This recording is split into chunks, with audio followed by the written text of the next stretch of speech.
साथीहरू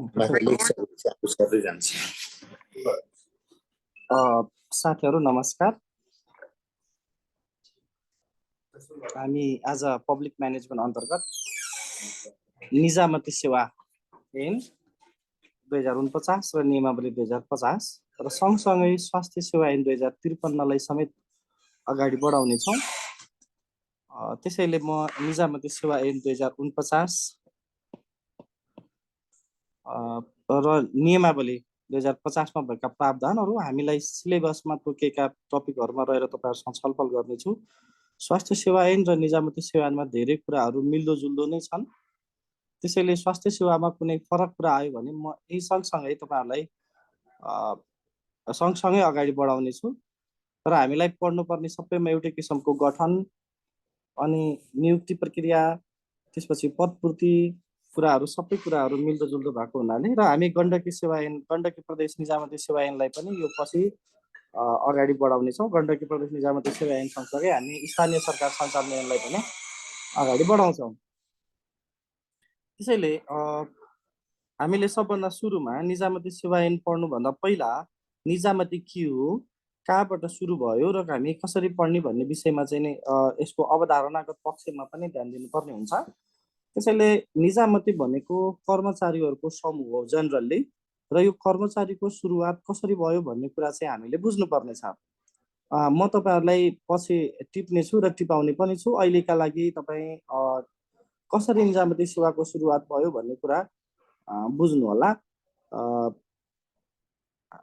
के रे अफिसको स्थापना भयो, कार्यालयको स्थापना 18औं शताब्दीमा र अफिसको स्थापना भइसकेपछि कर्मचारीहरू कसरी नियुक्ति गर्ने भन्ने विषयमा चाहिँ नै समस्या भयो र त्यो समस्या कसरी गर्ने भन्ने कुरा कसैसँग पनि आइडिया भएन। आइडिया नभएपछि एन्ड्रु ज्याक्सन भन्ने 1783 मा अमेरिकाको राष्ट्रपति भयो र एन्ड्रु ज्याक्सनले एउटा नयाँ सिस्टमको सुरुवात गरे र उनले चाहिँ सबभन्दा सुरुमा आफ्नो श्रीमतीलाई पहिलो निजामती कर्मचारी पहिलो कर्मचारी निजामती होइन है पहिलो कर्मचारीको रूपमा भर्ना गरे र त्यसपछि उनले आफ्ना सबै आफन्तहरू भर्ना गर्न थाले। उनी जति समय प्रधानमन्त्री भए, जति समय राष्ट्रपति भए अमेरिकाको, त्यो राष्ट्रपति हुँदाका अवधिसम्म उनका आफन्तहरू कर्मचारीका रूपमा भर्ना भए। त्यसपछि अर्को राष्ट्रपति आयो, उले चाहिँ उनीहरुका आफन्तहरूलाई के रे उसका आफन्तलाई त राख्ने कुरो भएन, उले फेरि आफ्ना आफन्तहरू भर्ना गर्न थाल्यो। त्यो सिस्टमलाई हामीले स्पोइल सिस्टम भन्यौं। स्पोइल सिस्टम नेपालीमा लुट प्रणाली है, स्पोइल सिस्टम लुट प्रणाली। र यो लुट प्रणालीबाट कर्मचारी भर्न सुरु गरेपछि यो अमेरिकाबाट सुरु भएको लुट प्रणाली। तपाईहरुलाई एक्जाममा स्पोइल सिस्टमको अर्थात् लुट प्रणालीको सुरुवात कहाँबाट भयो भन्ने क्वेशन सोध्न सक्छ। यो अमेरिकाबाट सुरु भएको हो र यो सिस्टमले आफन्तजनहरू भर्ना गर्ने र फेरि चाहिँ नि हटाउने सिस्टम चलिरह्यो। यो सिस्टम पछि बिस्तारै बढ्दै गयो र यो सिस्टम चाहिँ विश्वभरि नै फैलियो। सबैतिर फैलिसकेपछि यो नेपालमा पनि आयो। यो सिस्टम नेपालमा पनि आयो र यो सिस्टम नेपालमा पनि आयो। नेपालमा आएपछि चाहिँ नै बुझ्ने भइहाल्यो साथीहरू। अब राइटिङ चाहिँ म राम्रो लेख्न जान्दिनँ, हेर्नुहोस् हैन, मैले जानेको राइटिङ यही हो। तपाईहरु लेख्न सक्ने बुझ्न सक्ने गरी लेखेको छु। बुझ्नु सबभन्दा र बुझ्नु भएन भने बरु भन्नुहोस् यो के लेखेको तैँले बुझिन, यो चाहिँ बुझिने छ। SPOIL स्पोइल SYSTEM सिस्टम, यो लुट प्रणाली। सुन्नु पनि हुन्छ, म अक्षर राम्रो लेख्न जान्दिनँ है। ओके, त्यसपछि चाहिँ नि हामीले नेपालमा पनि यो सिस्टम आयो र नेपालमा यो सिस्टम आएपछि नेपालमा यो सिस्टमको नाम चाहिँ फरक दियो, लुट प्रणाली नाम दिएन। नेपालमा यो सिस्टमको सुरुवात चाकडी प्रथाबाट भयो। अर्थात् नेपालमा कर्मचारी तन्त्रको सुरुवात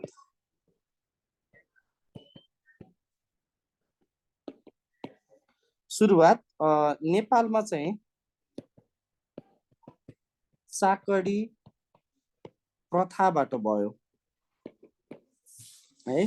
भन्नुको अर्थ जसले चाकडी गर्छ त्यो मान्छे चाहिँ कर्मचारी बन्ने सिस्टम चाहिँ नेपालमा रह्यो। कर्मचारी तन्त्रको सुरुवात नेपालमा चाकडी प्रथाबाट भएको हो र नेपालमा यो प्रथा आयो र चाकडी गर्नेहरू प्रधान भइसकेपछि चीनलाई चाहिँ यो सिस्टम मन परेन। चीनलाई यो सिस्टम मन नपरेपछि चीनले चाहिँ कर्मचारी भर्नाको सम्बन्धमा नयाँ सिस्टम ल्याउनुपर्छ भनेर एउटा अध्ययन गर्यो र त्यो अध्ययनबाट चीनमा चाहिँ नयाँ सिस्टमको सुरुवात भयो कर्मचारी भर्नाको र त्यो नयाँ सिस्टमलाई हामीले मेरिट सिस्टम नाम दियौँ।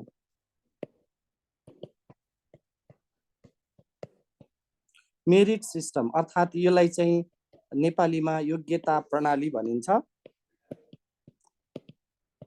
यो चाहिँ चीनबाट सुरुवात भयो। योग्यता प्रणालीको सुरुवात चीनबाट भयो र चीनले चाहिँ अब जो कर्मचारी चाहिँ योग्य हुन्छ भन्नाले कम्पिटिसन गराउने र कम्पिटिसनमा जो योग्य हुन्छ त्यो योग्य मान्छेलाई भर्ना गर्ने सिस्टमलाई चाहिँ नै मेरिट सिस्टम बन्यो। चीनबाट यो मेरिट सिस्टमको सुरुवात भइसकेपछि अब हामीले नेपालमा पनि चाकडी प्रथालाई अन्त्य गरेर मेरिट सिस्टमलाई भित्राउनुपर्छ भनेर हामीले 2008 साल असार 1 गते पब्लिक सर्भिस कमिसनको स्थापना गर्यौं।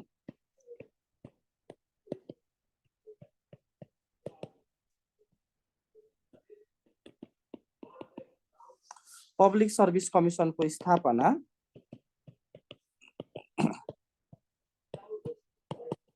विक्रम सम्वत 2008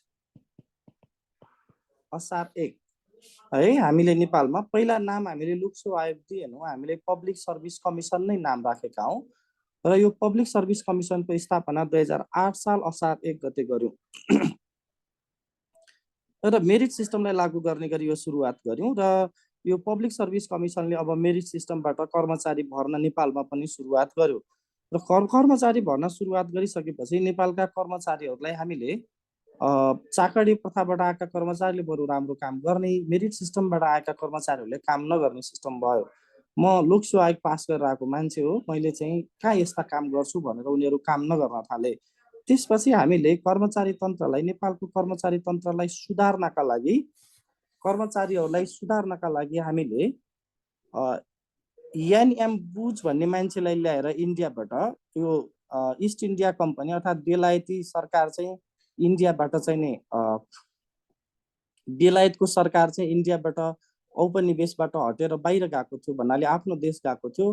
त्यो बेलामा इन्डियामा सिस्टम सिकाउनका लागि इन्डियनहरूलाई चाहिँ एडमिनिस्ट्रेसनको कुरा सिकाउनका लागि 10 जना मान्छेहरू राखिएको थियो र तिनीहरूले चाहिँ इन्डियामा सिकाइरहेको सन्दर्भमा हामीले पनि हाम्रा नेपालमा पनि सिकाउन एउटा मान्छे पठाइदिनु पर्यो है भनेपछि नेपालमा चाहिँ नि हामीले एकजना मान्छे ल्यायौं र तिनको नेतृत्वमा 1 वर्ष नेपालको चाहिँ नि प्रशासन सुधारका लागि एउटा आयोग गठन गर्यौं। त्यो आयोगको नाम चाहिँ तिनै इन्डियाबाट ल्याएका मान्छे एनएम बुजको नेतृत्वमा हामीले गठन गरेको हुनाले बुज कमिसन राख्यौं। त्यसैले नेपालको पहिलो प्रशासन सुधार योजना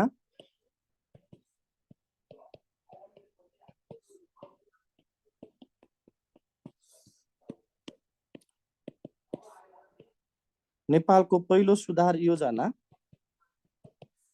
2009 मा हामीले गठन गर्यौं र त्यो सुधार योजनाको नेतृत्व एनएम बुज भन्ने मान्छेले गरेका थिए र त्यसको नाम हामीले बुज कमिसन राखेका थियौं। उनले नेपालमा सुरुवात गरे कि बुज कमिसनको सुरुवात गरे। उनले नेपालमा सुधार्नका लागि, नेपालको प्रशासन सुधार गर्नका लागि प्रयास गरे।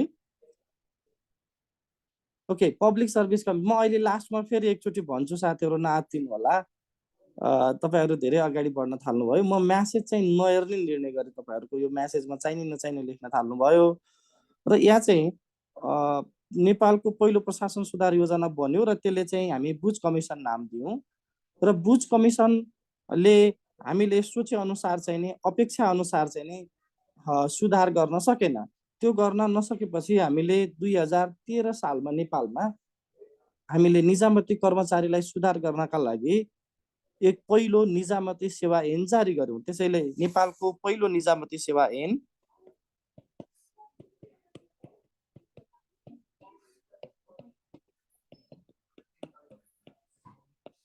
नेपालको पहिलो निजामती सेवा ऐन 2013 सालमा आयो।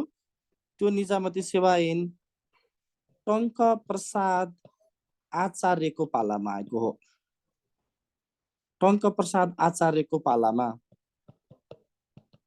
है नेपालको पहिलो निजामती सेवा ऐन 2013 जारी भयो र त्यो ऐन टङ्कप्रसाद आचार्यको पालामा त्यो बेलाका प्रधानमन्त्रीको नाम हो टङ्कप्रसाद आचार्य र उनैले चाहिँ नि पहिलो निजामती सेवा ऐन जारी गरे र 2013 सालमा आएको निजामती सेवा ऐनले नेपालको प्रशासन चाहिँ नि के अरे 49 सालसम्म के अरे हाम्रो 47 सालको प्रजातन्त्रको पुनस्थापनासम्म काम गर्यो। 47 सालको प्रजातन्त्रको पुनस्थापनापछि त्यसले काम गर्न सकेन। नगर्न सकिसकेपछि हामीले नेपालको इतिहासमै दोस्रो निजामती सेवा ऐन जारी गर्यौं र त्यो दोस्रो निजामती सेवा ऐन अहिलेसम्म लागू छ र हामीले पढिराख्नु परेको छ र त्यो ऐन नै हामी पढ्दैछौँ। त्यसैले अहिले नेपालमा जारी भइरहेको अर्थात् लागू भइरहेको निजामती सेवा ऐन नेपालको दोस्रो निजामती सेवा ऐन हो। त्यसपछि हामीले 2072 सालमा नेपालमा सङ्घीयताको लागू गर्यौं अर्थात् यो नयाँ संविधान आइसकेपछि नेपालमा सङ्घीयता लागू भयो। पुरानो संरचनाहरू विकास क्षेत्र, अञ्चल, गाउँ विकास समिति र नगरपालिकाको संरचना हामीले हटाएर सङ्घ, प्रदेश र स्थानीय तह भनेर 3 तहको संरचना ल्यायौं। यसरी 3 तहको संरचना ल्याइसकेपछि निजामती सेवा ऐन 2049 ले काम गर्न सकेन। नसकेपछि हामीले नयाँ निजामती सेवा ऐन बनाउनु पर्छ भनेर 2077 सालमा नयाँ निजामती सेवा ऐनको ड्राफ्ट गर्यौं तर नयाँ निजामती सेवा ऐनको ड्राफ्ट गरेको भए तापनि अहिलेसम्म त्यो ऐन आउन सकेको छैन। र स्वास्थ्य सेवा अहिलेको सन्दर्भमा निजामती सेवाभित्र पर्दैन तर स्वास्थ्य सेवाका कर्मचारीहरू निजामती कर्मचारी हुन्। अब आउने ऐनमा स्वास्थ्य सेवालाई पनि निजामती सेवा ऐनभित्र इन्क्लुड गरिँदैछ। अहिले स्वास्थ्य सेवा निजामती सेवा होइन, स्वास्थ्य सेवा विशेष प्रकारको सेवा हो। तर विशेष प्रकारको सेवा भए तापनि स्वास्थ्य सेवाका कर्मचारीहरू निजामती कर्मचारीहरू हुन्। त्यो कुरा हामी एकैछिनपछि कानुनमा लेखेको कुराका आधारमा पढ्नेछौँ। अर्थात् तपाईँहरूलाई निजामती सेवा ऐन पढ्नुपर्ने कारण के भनेर मात्रै भन्दैछु कि अब आउने सङ्घीय निजामती सेवा ऐनमा स्वास्थ्य सेवा पनि निजामती सेवा अन्तर्गत आउनेछ र यो अहिलेको स्वास्थ्य सेवा ऐन 2053 खारेज हुनेछ। त्यो भयो भने निजामती सेवाको बारेमा सुरुमै कन्सेप्ट दिइराखौँ। र अर्को कुरा, स्वास्थ्य सेवा निजामती सेवा नभए तापनि स्वास्थ्य सेवाका कर्मचारीहरू निजामती कर्मचारी भएको हुनाले उनीहरूलाई पनि स्वास्थ्य सेवा ऐनमा कुनै प्रावधान रहेनछ भने त्यो प्रावधान निजामती सेवा ऐनबाट लागू हुन्छ भन्ने कुरा उल्लेख भएको हुनाले स्वास्थ्य सेवाका कर्मचारीहरूलाई पनि निजामती सेवा ऐन पढाउनु परेको हो। त्यसैले कर्मचारी तन्त्रको सुरुवातको विषयमा त हामीले पढ्यौं र निजामती सेवाको सुरुवात कहाँबाट भयो भन्ने कुरा हामीले जान्नुपर्नेछ।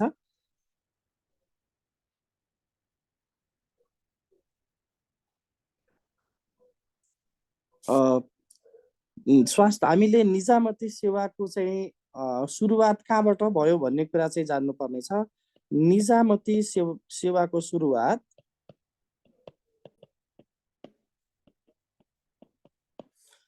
बेलायतबाट भएको हो। निजामती सेवाको सुरुवात त्यसैले तपाईहरुलाई अहिलेसम्म मैले निजामती सेवाको अवधारणागत पक्षमा छलफल गरेको हो र यो अवधारणागत पक्षमा तपाईहरुलाई इक्जाममा सोधिने क्वेशनहरु के हो भने कर्मचारी तन्त्रको सुरुवात सबभन्दा सुरुमा स्पोइल सिस्टमबाट भयो र त्यो स्पोइल सिस्टमको सुरुवात कहाँबाट भएको भन्ने फर्स्ट क्वेशन तपाईलाई इक्जाममा सोधिने क्वेशन हो।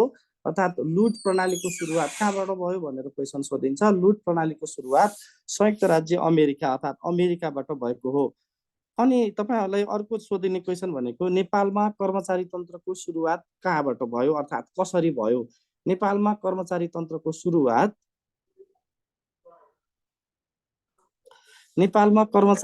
सुरुवात चाकडी प्रथाबाट भएको हो। मेरिट सिस्टमको सुरुवात कहाँबाट भएको हो भन्ने क्वेशन सोध्न सक्छ। योग्यता प्रणालीको सुरुवात चीनबाट भएको हो। तपाईहरु नझुकिनु होला, तीनटा देशहरुको नाम यहाँ तपाईहरुले जान्नुपर्ने छ। एउटा अमेरिका, अर्को चीन र अर्को बेलायत। कर्मचारी तन्त्रमा स्पोइल सिस्टमको सुरुवात अमेरिकाबाट भयो। कर्मचारीमा मेरिट सिस्टमको सुरुवात चीनबाट भयो भने कर्मचारीमा निजामती सेवाको सुरुवात बेलायतबाट भयो।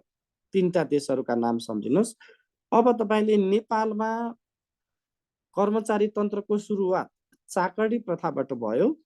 मेरिट सिस्टमको सुरुवात गर्नका लागि हामीले पब्लिक सर्भिस कमिसन अर्थात् लोकसेवा आयोगको स्थापना गर्यौं 2008 असार 1 गते र त्यसले कर्मचारी भर्ना सुरु गरिसकेपछि नेपालमा पहिलो प्रशासन सुधार आयोग अर्थात् योजना कहिले बन्यो भन्यो भने नेपालमा पहिलो प्रशासन सुधार योजना अर्थात् आयोग 2009 सालमा बन्यो र त्यसको नेतृत्व यान एम बुच भन्ने मान्छेले गर्नु भएको थियो। त्यसलाई हामी बुच कमिसन भन्दछौँ।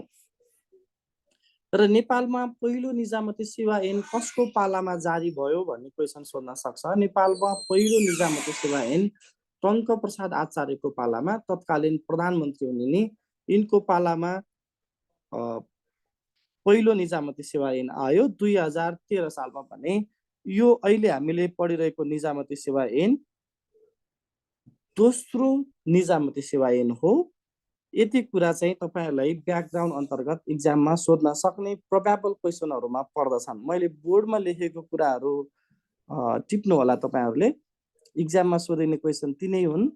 र अब हामी अहिलेको निजामती सेवा ऐन र स्वास्थ्य सेवा ऐन 2053 का बारेमा पढ्नेछौँ र तिनीहरुमा भएको प्रावधानहरुलाई हामी यहाँ पढ्नेछौँ। त्यसैले निजामती सेवाको गठन हामीलाई सिलेबसमा जसरी दिएको छ म त्यसैगरी सिलेबस अनुसार नै तपाईहरुलाई पढाउने छु।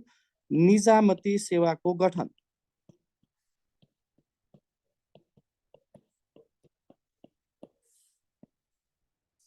ओके हामीलाई पढ्नु पर्ने निजामती सेवाको गठन छ र निजामती सेवाको गठन पढ्दाखेरि हामीले निजामती सेवाका सन्दर्भमा कहाँ के भनेको छ र के हो भन्ने कुरा सबभन्दा सुरुमा जान्नुपर्ने छ। त्यसैले निजामती सेवाको परिभाषा नेपालको संविधानमा हामीले संविधान पढेका केही साथीहरु यो ग्रुपमा हुनुहुन्छ भन्ने सुने। संविधान मूल कानुन हो भनेर पढेका थियौं अर्थात् संविधानमा नलेखिएसम्म हामी केही पनि काम गर्न पाउने छैनौं। त्यही कुरा भनेको हुनाले हामी संविधानमा चाहिँ लेखेको कुरालाई सबभन्दा पहिला पढ्ने छौं अर्थात् निजामती सेवाका बारेमा संविधानमा नलेखेको भए निजामती सेवाको गठन हुने थिएन। त्यसैले निजामती सेवाको परिभाषा नेपालको संविधानको धारा 243 मा गरिएको छ। यो कुरा पढ्नु पर्ने छ साथीहरु, एक्जाममा सोध्छ। निजामती सेवाको परिभाषा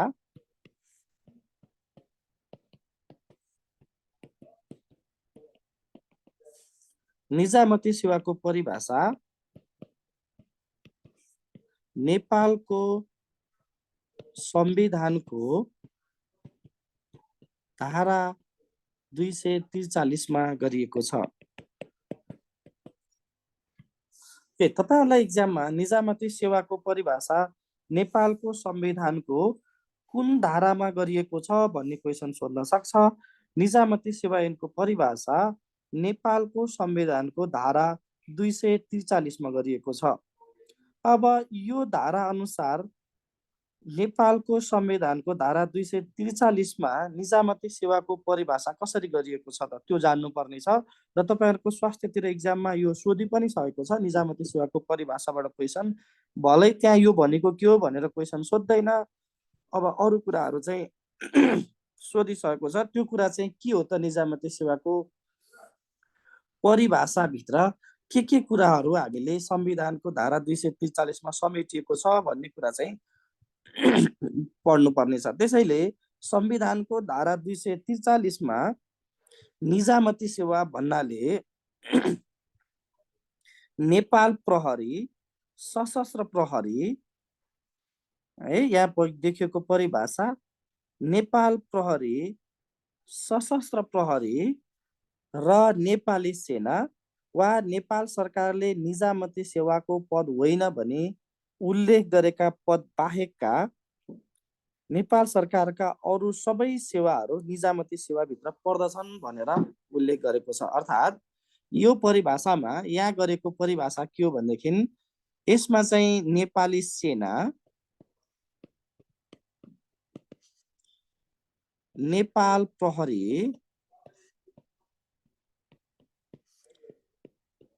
सशस्त्र प्रहरी,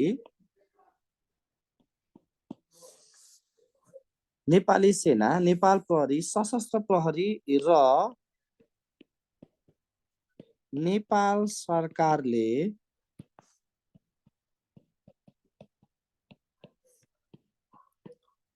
निजामती सेवाको पद होइन भनी उल्लेख गरेका पदहरू बाहेक है, यो 4 किसिमका पदहरू जस्तो नेपाली सेना पर्दैन, नेपाल प्रहरी पर्दैन, सशस्त्र प्रहरी पर्दैन र नेपाल सरकारले निजामती सेवाको पद होइन भनी उल्लेख गरेका पदहरू बाहेक, अर्थात् नेपाल सरकारले शिक्षक सेवा निजामती सेवाभित्र पर्दैन, मानव अधिकार सेवा निजामती सेवाभित्र पर्दैन, सार्वजनिक संस्थानहरू चाहिँ निजामती सेवाभित्र पर्दैन भनेर चाहिँ उल्लेख गरेको छ। त्यस्ता उल्लेख गरेका पदहरू बाहेकका है राज्य कोषबाट तलब भत्ता खाने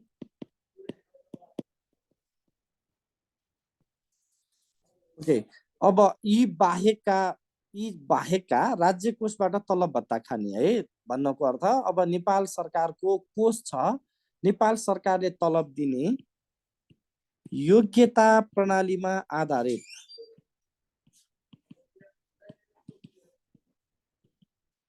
अघि भर्खर हामीले चीनबाट सुरु भएको भनेर योग्यता प्रणाली भन्यौं।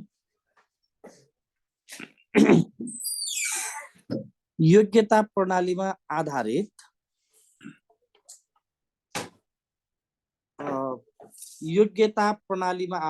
चीनबाट सुरु भएको मेरिट सिस्टम चाहिँ हामीले पनि लागू गरेका छौं। यो सिस्टममा आधारित पद सोपान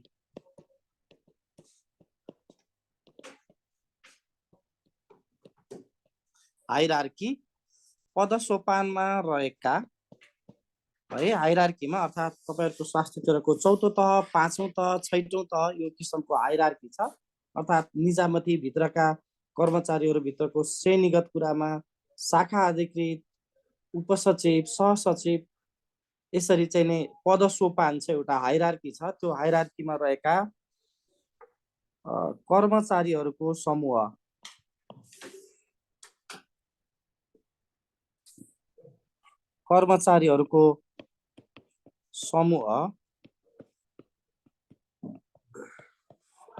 निजामती सेवा हो भनी परिभाषित गरेको छ। अर्थात् निजामती सेवाको परिभाषाभित्र हामीले 4 वटा कुरा मेनली सम्झिनु पर्ने, नेपाली सेना, नेपाल प्रहरी, सशस्त्र प्रहरी र नेपाल सरकारले निजामती सेवाको पद होइन भनी उल्लेख गरेका पदहरू बाहेक, नेपाल सरकारले उल्लेख गरेका पदहरू बाहेकका राज्य कोषबाट नियमित तलब भत्ता खाने योग्यता प्रणालीमा आधारित पद सोपानमा रहेका कर्मचारीहरूको समूह निजामती सेवा हो।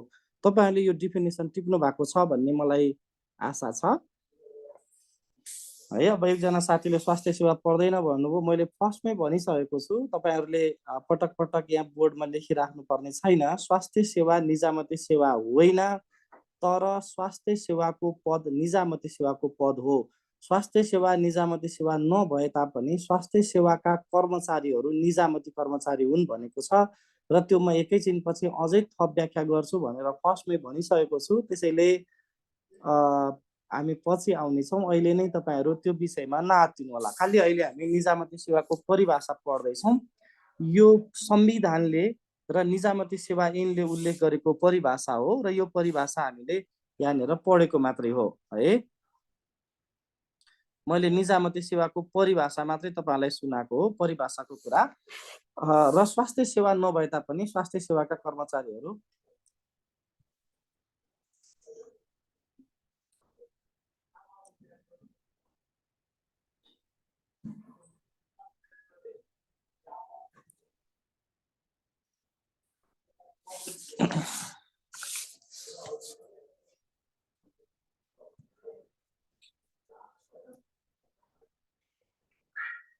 नेपाली सेना, नेपाल प्रहरी, सशस्त्र प्रहरी र नेपाल सरकारले निजामती सेवाको पद होइन भनी उल्लेख गरेका पदहरू बाहेक राज्य कोषबाट तलब भत्ता खाने योग्यता प्रणालीमा आधारित पद सोपानमा रहेका कर्मचारीहरूको समूह निजामती सेवा हो।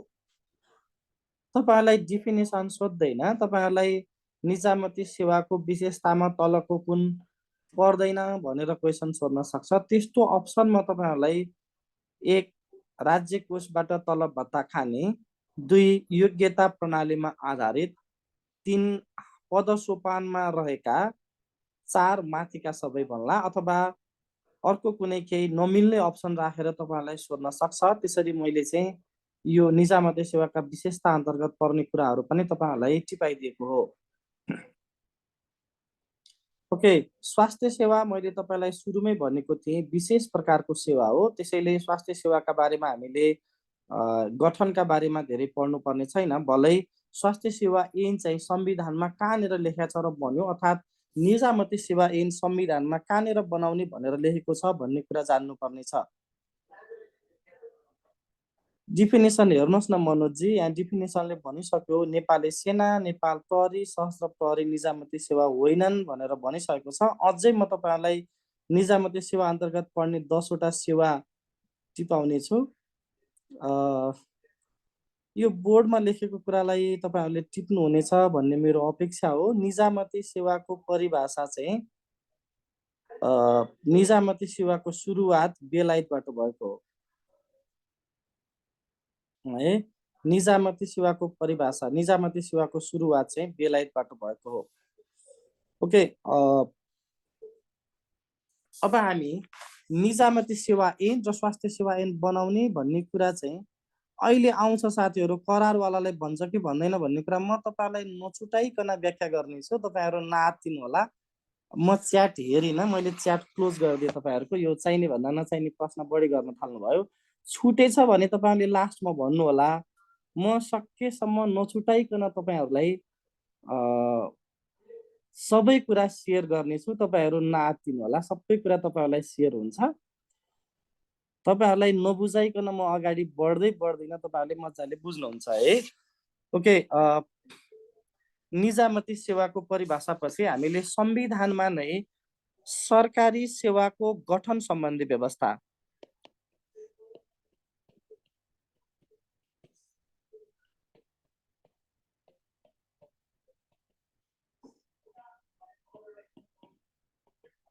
सरकारी सेवाको गठन सम्बन्धी व्यवस्था नेपालको संविधानको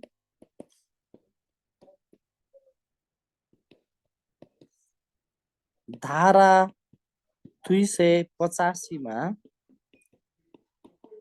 गरिएको छ।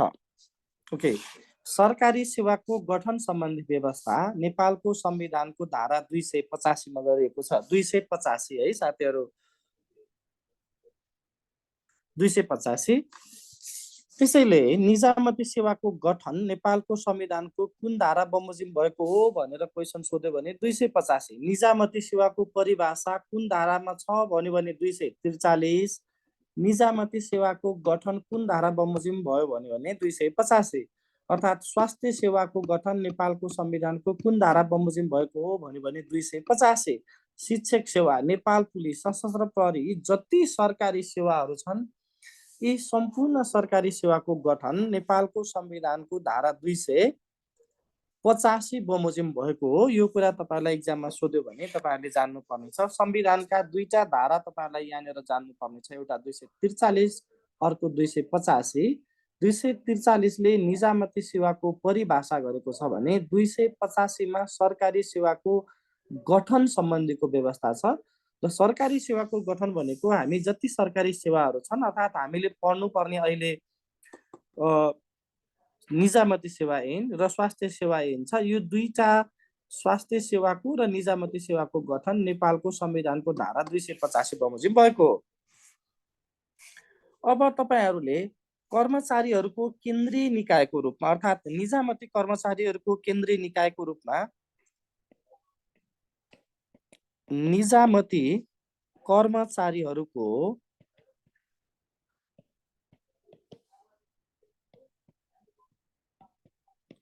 केन्द्रीय निकाय कुन हो भनेर हामीलाई प्रश्न सोध्न सक्छ। निजामती कर्मचारीहरूको केन्द्रीय निकाय सामान्य प्रशासन मन्त्रालय हो। निजामती कर्मचारीहरूको केन्द्रीय निकाय सामान्य प्रशासन मन्त्रालय हो भने निजामती कर्मचारीहरूको अभिलेख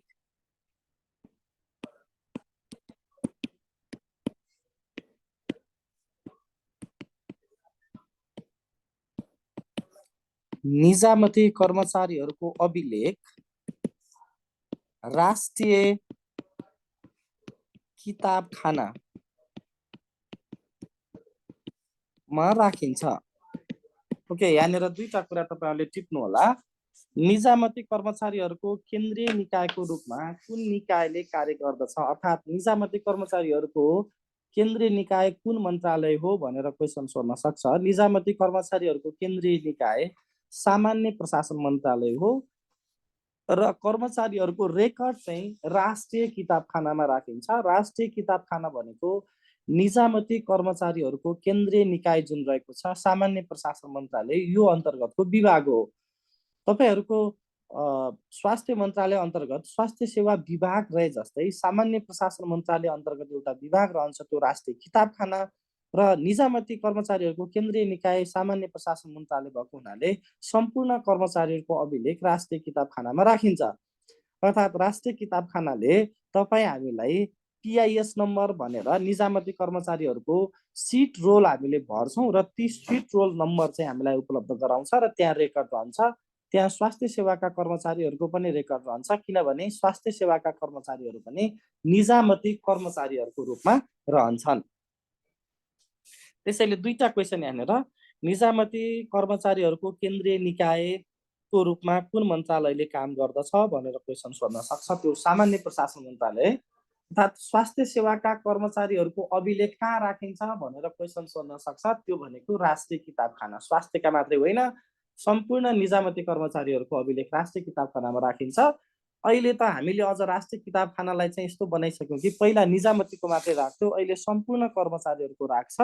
त्यसैले राष्ट्रिय किताबखाना निजामती, राष्ट्रिय किताबखाना शिक्षक, राष्ट्रिय किताबखाना सुरक्षा भनेर तीनटा चाहिने क्याटेगोरीमा बाँडेर हामीले सुरक्षातिरको एक किसिमको रेकर्ड, शिक्षकतिरको एक किसिमको रेकर्ड र निजामती कर्मचारीहरूको रेकर्ड राख्नका लागि राष्ट्रिय किताबखाना अन्तर्गत तीनटा विङ तयार गरेर राख्न थालेका छौँ। र अब निजामती सेवाको गठनको सम्बन्धमा हेर्दाखेरि निजामती सेवा अन्तर्गत 10 वटा सेवा पर्दछन्।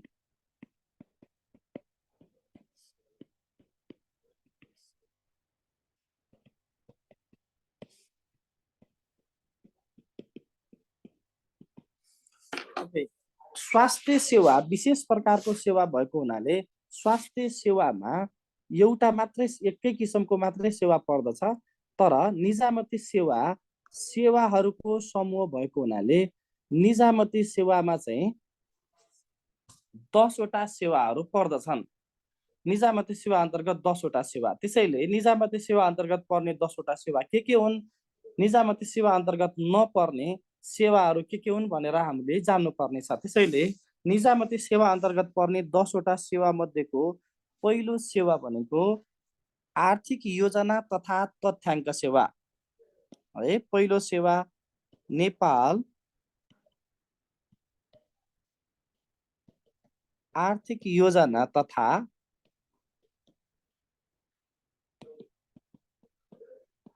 तथ्याङ्क सेवा। निजामती सेवा अन्तर्गत पर्ने 10 वटा सेवा मध्येको पहिलो सेवा नेपाल आर्थिक योजना तथा तथ्याङ्क सेवा। दोस्रो सेवा नेपाल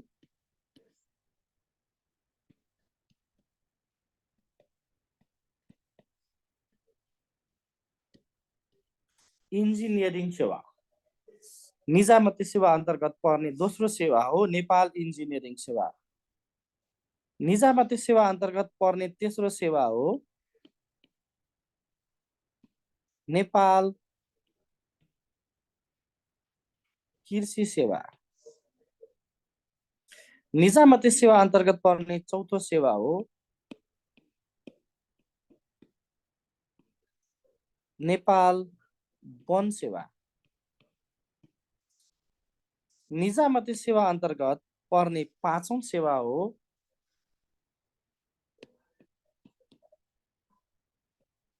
नेपाल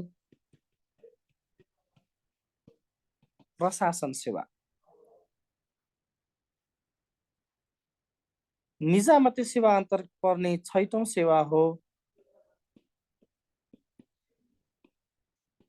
नेपाल न्याय सेवा। निजामती सेवा अन्तर्गत पर्ने 7औं सेवा हो नेपाल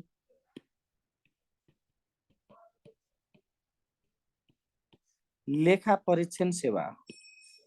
निजामती सेवा अन्तर्गत पर्ने 8औं सेवा हो नेपाल परराष्ट्र सेवा। निजामती सेवा अन्तर्गत पर्ने 9औं सेवा हो नेपाल शिक्षा सेवा भने निजामती सेवा अन्तर्गत पर्ने 10औं सेवा हो नेपाल विविध सेवा। यसरी निजामती सेवाहरूको समूह भएको हुनाले 10वटा सेवा निजामती सेवा अन्तर्गत पर्दछन्। र इक्जाममा सोधि पनि सकेको छ तपाईँहरूको स्वास्थ्यतिर निजामती सेवा अन्तर्गत कतिवटा सेवा पर्दछन् भनेर क्वेसन सोधिसकेको छ। निजामती सेवा अन्तर्गत 10वटा सेवा पर्दछन्। ती 10वटा सेवा मध्येका 10वटा सेवामा पहिलो नेपाल आर्थिक योजना तथा तथ्याङ्क सेवा। यसमा चाहिँ हाम्रो जनगणना गर्ने, कृषि गणना गर्ने अर्थात् तथ्याङ्क कार्यालय भन्ने हामीले खोलेका छौँ, त्यो कार्यालय अन्तर्गत काम गर्ने कर्मचारीहरू पर्दछन्। दोस्रो नेपाल इन्जिनियरिङ सेवा हो। इन्जिनियर्स, ओभरसियर, सब ओभरसियरहरू इन्जिनियरिङ सेवा अन्तर्गत पर्दछन् भने कृषि जेटिए, भेटनरी जेटिए अर्थात् कृषि मन्त्रालय अन्तर्गत काम गर्ने कर्मचारीहरू कृषि सेवा अन्तर्गत पर्दछन्। त्यसै गरी गेम स्काउट, वन रक्षकहरू अनि वन मन्त्रालय अन्तर्गत काम गर्ने वन अधिकृत, रेन्जरहरू ती सबै कर्मचारीहरू वन सेवा अन्तर्गत पर्दछन् भने नेपाल प्रशासन सेवा अन्तर्गत हाम्रा स्थानीय तहका प्रमुख प्रशासकीय अधिकृतहरू, सिडिओ सापहरू, लेखा समूहका कर्मचारीहरू र भन्सारमा राजस्व उठाउने अर्थात् भन्सारमा काम गर्ने कर्मचारीहरू प्रशासन सेवा अन्तर्गत पर्दछन्। अदालतमा काम गर्ने कर्मचारीहरू नेपाल सरकारका तर्फबाट अदालतमा बहस गर्ने सरकारी वकिलहरू र विभिन्न मन्त्रालयमा कानुन तयार गर्नका लागि बसेका कर्मचारीहरू न्याय सेवा अन्तर्गत पर्दछन्। कुनै पनि सरकारी कार्यालयले राखेको लेखा ठिक छ कि छैन भनेर परीक्षण गर्ने महालेखा परीक्षकको कार्यालय छ, त्यो कार्यालय अन्तर्गतका कर्मचारीहरू लेखा परीक्षण सेवा अन्तर्गत पर्नेछन्। त्यसै गरी हाम्रो पासपोर्ट बनाइदिने र विदेशी दूतावासहरूमा काम गर्ने मान्छेहरू अर्थात् कर्मचारीहरू परराष्ट्र सेवा अन्तर्गत पर्दछन्। विद्यालयहरूको निरीक्षण र अनुगमन गर्ने कर्मचारीहरू अर्थात् बिनी र प्रासहरू शिक्षा सेवा अन्तर्गत पर्दछन् भने विविध सेवा अन्तर्गत महिला विकासका कर्मचारीहरू र कम्प्युटर अपरेटरहरू विविध सेवा अन्तर्गत पर्दछन्।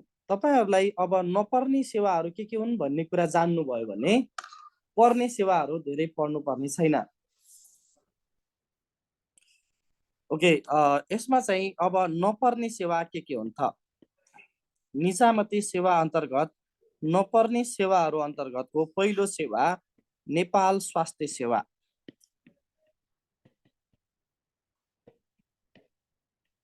नेपाल स्वास्थ्य सेवा। निजामती सेवा अन्तर्गत नपर्ने दोस्रो सेवामा नेपाल संसद सेवा। निजामती सेवा अन्तर्गत नपर्ने तेस्रो सेवामा नेपाल शिक्षक सेवा भने अर्को चाहिँ नेपाल सुरक्षा सेवा। यी सेवाहरू हाम्रो निजामती सेवा ऐन अन्तर्गत पर्दैनन्। स्वास्थ्य सेवा पर्दैन, संसद सेवा पर्दैन अर्थात् तपाईँ जे अहिले तयारी गर्दै हुनुहुन्छ त्यो स्वास्थ्य सेवा निजामती सेवाभित्र पर्दैन। संसद अर्थात् हाम्रो व्यवस्थापिका संसदमा काम गर्ने, हामीले चुनाव जिताएर पठाएका ती संसदहरूले काम गर्ने ठाउँमा काम गर्ने कर्मचारीहरूको सेवालाई संसद सेवा भन्छ, त्यो पर्दैन। शिक्षा सेवा निजामती सेवामा पर्छ तर शिक्षक सेवा पर्दैन। शिक्षक है, विद्यालयमा पढाउने शिक्षकहरू निजामती सेवाभित्र पर्दैनन्, तर ती शिक्षकहरूको अनुगमन गर्ने र निरीक्षण गर्ने शिक्षा मन्त्रालय अन्तर्गतका विद्यालय निरीक्षकहरू बिनी र प्रासहरू निजामती सेवा अन्तर्गत पर्दछन् भने सुरक्षा सेवाभित्र नेपाल प्रहरी, सशस्त्र प्रहरी र नेपाली सेना पर्छन्। तिनीहरू पनि निजामती सेवाभित्र पर्दैनन्। तर हाम्रो निजामती सेवा ऐनले के भनिदिएको छ भने यो दुई किसिमका नेपाल स्वास्थ्य सेवा र संसद सेवा निजामती सेवा नभए तापनि ती सेवाका पदहरू निजामती सेवाका पद हुन्, अर्थात् कर्मचारीहरू निजामती कर्मचारी हुन् भनेर हामीले निजामती सेवा ऐनको दफा 16 मा उल्लेख गरेका छौँ। तपाईहरुलाई एक्जाममा सोध्न सक्छ, स्वास्थ्य सेवा र संसद सेवाका पदहरू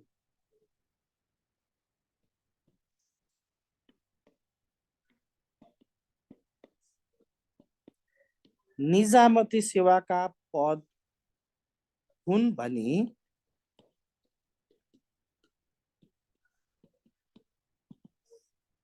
निजामती सेवा ऐन 2049 को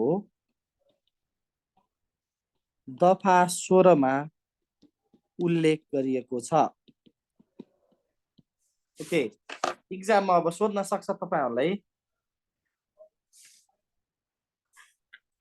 निजामती सेवा र संसद सेवाका पदहरू निजामतीका सेवाका पद हुन् भनी निजामती सेवा ऐन 2049 को दफा 16 मा उल्लेख गरिएको छ है। दफा 16 मा उल्लेख छ कि अब स्वास्थ्य सेवा निजामती सेवा नभए तापनि कर्मचारी निजामती कर्मचारी हुन्। त्यसैले निजामती कर्मचारीहरूले जुन ड्रेस लगाउँछन्, अर्थात् निजामती सेवा अन्तर्गतका कर्मचारीहरूले जुन ड्रेस लगाउँछन्, स्वास्थ्य सेवा अन्तर्गतका कर्मचारीहरूले त्यही ड्रेस लगाउँछन्।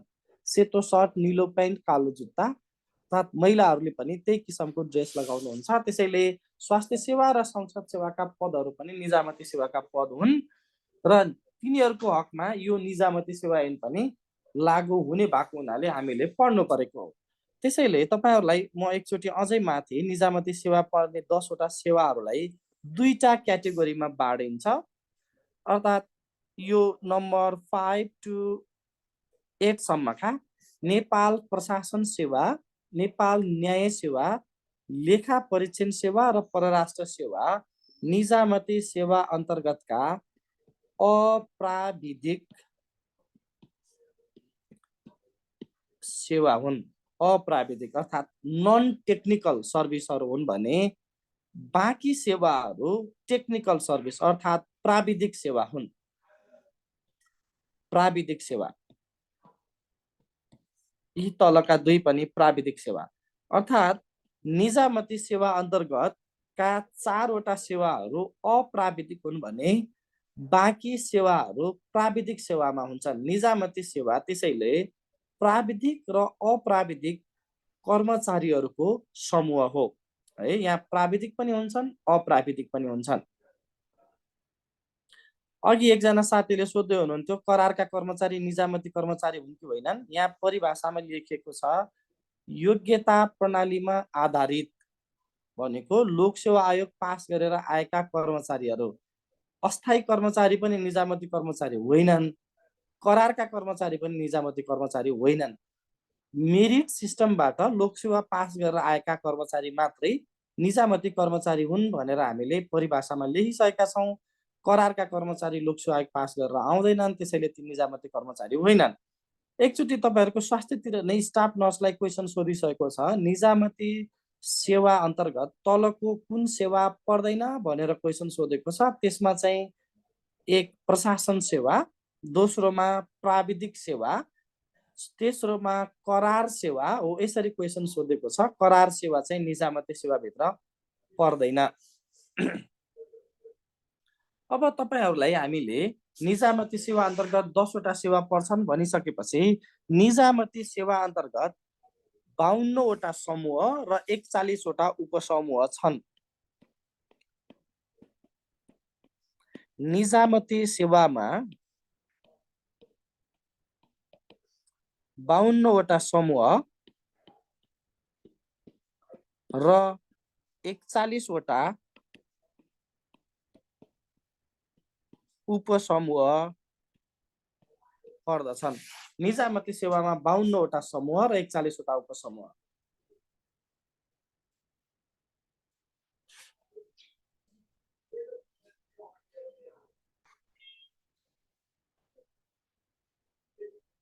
ओके, महिला विकासका कर्मचारी पनि प्राविधिक कर्मचारीहरू हुन्।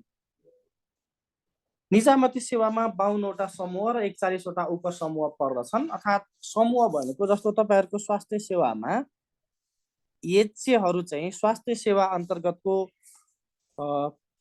हेल्थ इन्स्पेक्सन समूह अन्तर्गत पर्दछन् भने स्टाफ नर्सहरू जनरल नर्सिङ समूह अन्तर्गत पर्दछन् है।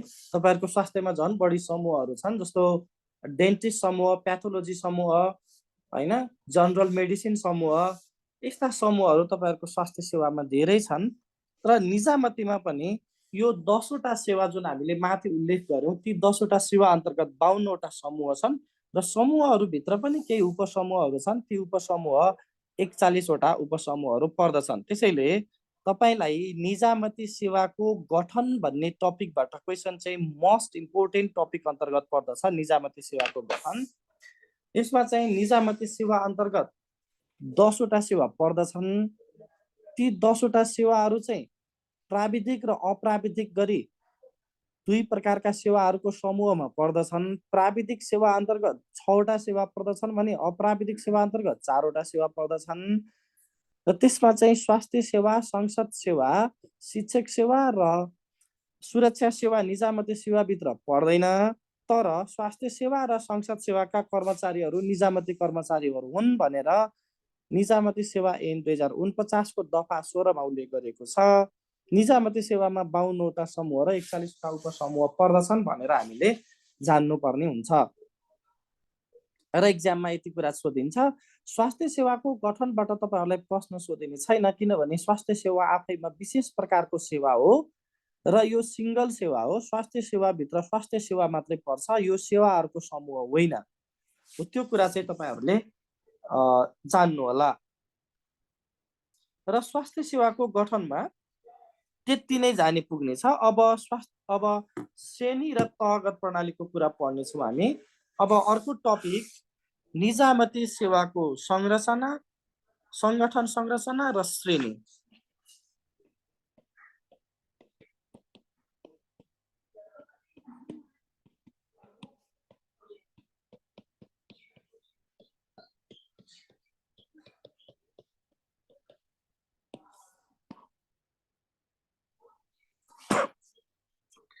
निजामती सेवाको संगठन संरचना र श्रेणी।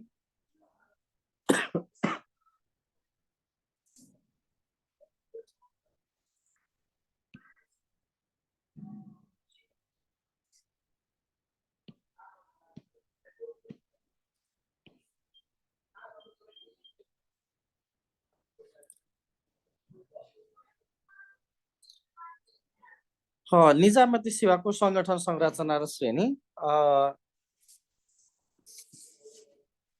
ओके, हाम्रो स्वास्थ्य सेवा र निजामती सेवामा हामी फरक सिस्टम अवलम्बन गरेका छौं। निजामती सेवामा श्रेणीगत प्रणाली छ भने स्वास्थ्य सेवामा तहगत प्रणाली छ। निजामती सेवामा श्रेणीगत र स्वास्थ्य सेवामा तहगत है। त्यसैले स्वास्थ्य सेवा अन्तर्गत 12औं तहसम्म कर्मचारीहरू बनाइएको छ भने निजामती सेवामा तहगत छैन, श्रेणीगत प्रणाली छ। र हामी निजामती सेवाको श्रेणीगत प्रणालीलाई पनि दुई भागमा बाँडेर अध्ययन गर्दछौं। मुख्य कर्मचारीहरूको समूहलाई हामी राजपत्राङ्कित भन्छौं भने सहायक कर्मचारीहरूको समूहलाई हामी राजपत्र अनङ्कित कर्मचारी भन्छौं। त्यसैले यसमा हामीले निजामती अन्तर्गत पहिलो राजपत्राङ्कित यो अन्तर्गत 4वटा श्रेणी पर्दछन्। पहिलोमा प्रथम श्रेणी के अरे विशिष्ट श्रेणी,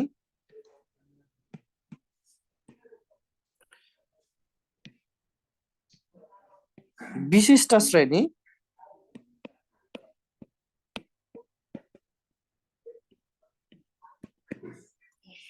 है। निजामती सेवा अन्तर्गत राजपत्राङ्कित विशिष्ट श्रेणीमा दुईटा पदहरू पर्दछन्, एउटा मुख्य सचिव र अर्को सचिव पद पर्दछन्। मुख्य सचिव र सचिव निजामती सेवाको विशिष्ट श्रेणीमा। निजामती सेवाको प्रथम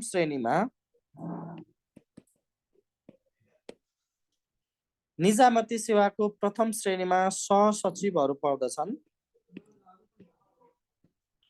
निजामती सेवाको द्वितीय श्रेणीमा उपसचिवहरू पर्दछन् भने निजामती सेवाको तृतीय श्रेणीमा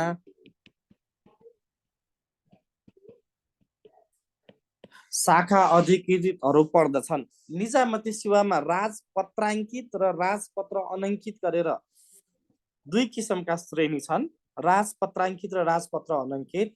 राजपत्र नेपाल सरकारको आधिकारिक पत्रिका हो। यो राजपत्र नेपाल सरकारले प्रकाशन गर्दछ र यो राजपत्रमा नाम छापिने कर्मचारीहरूलाई हामी राजपत्राङ्कित कर्मचारी भन्छौँ भने राजपत्र अनङ्कित कर्मचारी भनेको यो राजपत्रमा नाम नछापिने कर्मचारीहरूलाई हामी राजपत्र अनङ्कित भन्दछौँ। त्यसैले अब राजपत्र अनङ्कित अन्तर्गत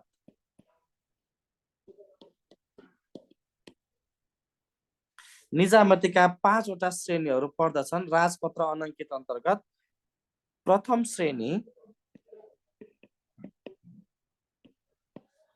यो अन्तर्गत नायब सुब्बा पर्दछ। नायब सुब्बा। निजामतीको राजपत्र अनङ्कित अन्तर्गत द्वितीय श्रेणीमा खरिदार पर्दछ भने निजामतीमा तृतीय श्रेणी छ।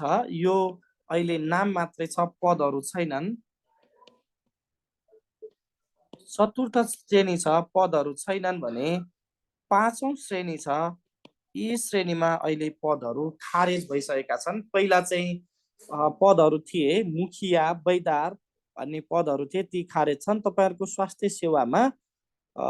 सेवामा चाहिँ खारेज गरेको जुन ग्रासवाका मासिका पदहरू खारेज गरे जस्तै निजामतीमा पनि यी पदहरू खारेज भइसकेका छन्। त्यसैले संगठन संरचना र श्रेणीबाट तपाईहरुलाई सोध्न सकिने महत्त्वपूर्ण क्वेशन अन्तर्गत नेपाल सरकारको सबैभन्दा मथल्लो पद कुन हो भन्ने क्वेशन सोधिन्छ। त्यसैले नेपाल सरकारको सबैभन्दा मथल्लो पद मुख्य सचिव हो। मुख्य सचिव पद नेपाल सरकारको सबैभन्दा मथल्लो पद हो। हामी संगठन संरचना अन्तर्गत मुख्य सचिव भन्दा मुनि सचिव हुन्छ, सचिव भन्दा मुनि सहसचिव, सहसचिव भन्दा मुनि उपसचिव, त्यो भन्दा मुनि शाखा अधिकृत, त्यो भन्दा मुनि नायब सुब्बा र त्यो भन्दा मुनि खरिदार रहन्छ। र तृतीय, चतुर्थ र पाँचौं श्रेणी खारेज भइसकेका छन्। त्यसैले निजामती सेवाका कर्मचारीहरू मध्ये राजपत्र अनङ्कित कर्मचारीहरूलाई सहायक कर्मचारी भनिन्छ। राजपत्र अनङ्कित कर्मचारीहरूलाई सहायक कर्मचारी। अर्थात् तपाईहरुलाई एक्जाममा सोध्न सक्छ तलको कुन पद सहायक कर्मचारी हो भनेर क्वेशन सोध्न सक्छ। तलको कुन पद सहायक कर्मचारी हो भनेर सोध्दाखेरि नायब सुब्बा र खरिदार राजपत्र अनङ्कित कर्मचारीहरू हुन् र यिनीहरू सहायक कर्मचारी हुन् भने हामीले जुन माथि लेखेका छौं यी पदहरू चाहिँ मुख्य कर्मचारी हुन् है, मुख्य कर्मचारी हुन्। तलका पदहरू नायब सुब्बा र खरिदार सहायक कर्मचारी भित्र पर्छन् भने राजपत्राङ्कित कर्मचारीहरू अर्थात् विशिष्ट श्रेणीदेखि मुख्य सचिवदेखि शाखा अधिकृतसम्मका पदहरू सहायक होइनन्, मुख्य कर्मचारी हुन्। तपाईहरुलाई एक्जाममा एकपटक सोधिसकेको छ कि तलको कुन पद सहायक कर्मचारी हो र यसमा अप्सन चाहिँ अप्सन ए शाखा अधिकृत, अप्सन बी नायब सुब्बा, अप्सन सी सहसचिव र अप्सन डी सचिव हो। यसरी प्रश्न सोधिन्छ। सहायक कर्मचारी कुन हो भन्यो भने नायब सुब्बा र खरिदार सहायक कर्मचारीहरू हुन्। र स्वास्थ्य सेवाको चाहिँ तहगत प्रणाली अघि नै भने मैले, स्वास्थ्य सेवामा तहगत प्रणाली छ। त्यसैले स्वास्थ्य सेवाका कर्मचारीहरूलाई पनि दुई भागमा बाँडिन्छ। हामीले निजामती सेवाको सिद्ध्यायौं स्वास्थ्य सेवाको तह यो पढ्नुपर्ने छ। स्वास्थ्य सेवाका तहहरू हेर्दाखेरि स्वास्थ्य सेवामा पनि दुई भागमा बाँडेको छ। एकमा अधिकृत तह छ भने दोस्रोमा चाहिँ नि सहायक तह भनेर दुई भागमा बाँडेको छ। अधिकृत तह भनेको निजामती सेवाको राजपत्राङ्कित कर्मचारी सरहका हुन् भने सहायक तह भनेको निजामती कर्मचारीका सहायक कर्मचारी सरहका हुन्। त्यसैले अधिकृत तह अन्तर्गत तपाईको स्वास्थ्य अन्तर्गतको 6औं तहदेखि 12औं तहसम्मका मान्छेहरू पर्दछन्। 12औं तह है सम्मका सुरु कहाँबाट हुन्छ? 6औं तहबाट।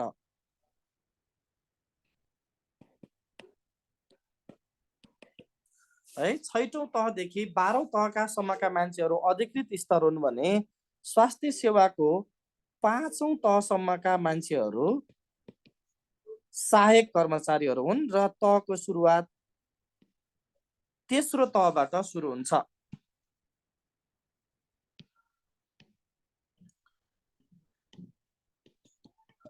तेस्रो, चौथो र 5औं तहका कर्मचारीहरू सहायक कर्मचारीहरू हुन् है। तेस्रो, चौथो र 5औं तहका कर्मचारीहरू सहायक कर्मचारीहरू भन्ने 6औं तहदेखि 12औं तहसम्मका कर्मचारीहरू अधिकृत स्तरका कर्मचारीहरू हुन्। इक्जाममा सोध्छ, ख्याल गर्नु होला, सहायक कर्मचारीमा तलको कुन पद पर्दछ? Option A medical officer, option B medical superintendent, option D director, option C director र अप्सन डी मा चाहिँ हेल्थ असिस्टेन्ट अर्थात् अएब यस्तो खालको सोध्न सक्छ। सहायक तह अन्तर्गत तपाईको स्वास्थ्य सेवाको तेस्रो, चौथो र 5औं तहका कर्मचारीहरू पर्ने छन्।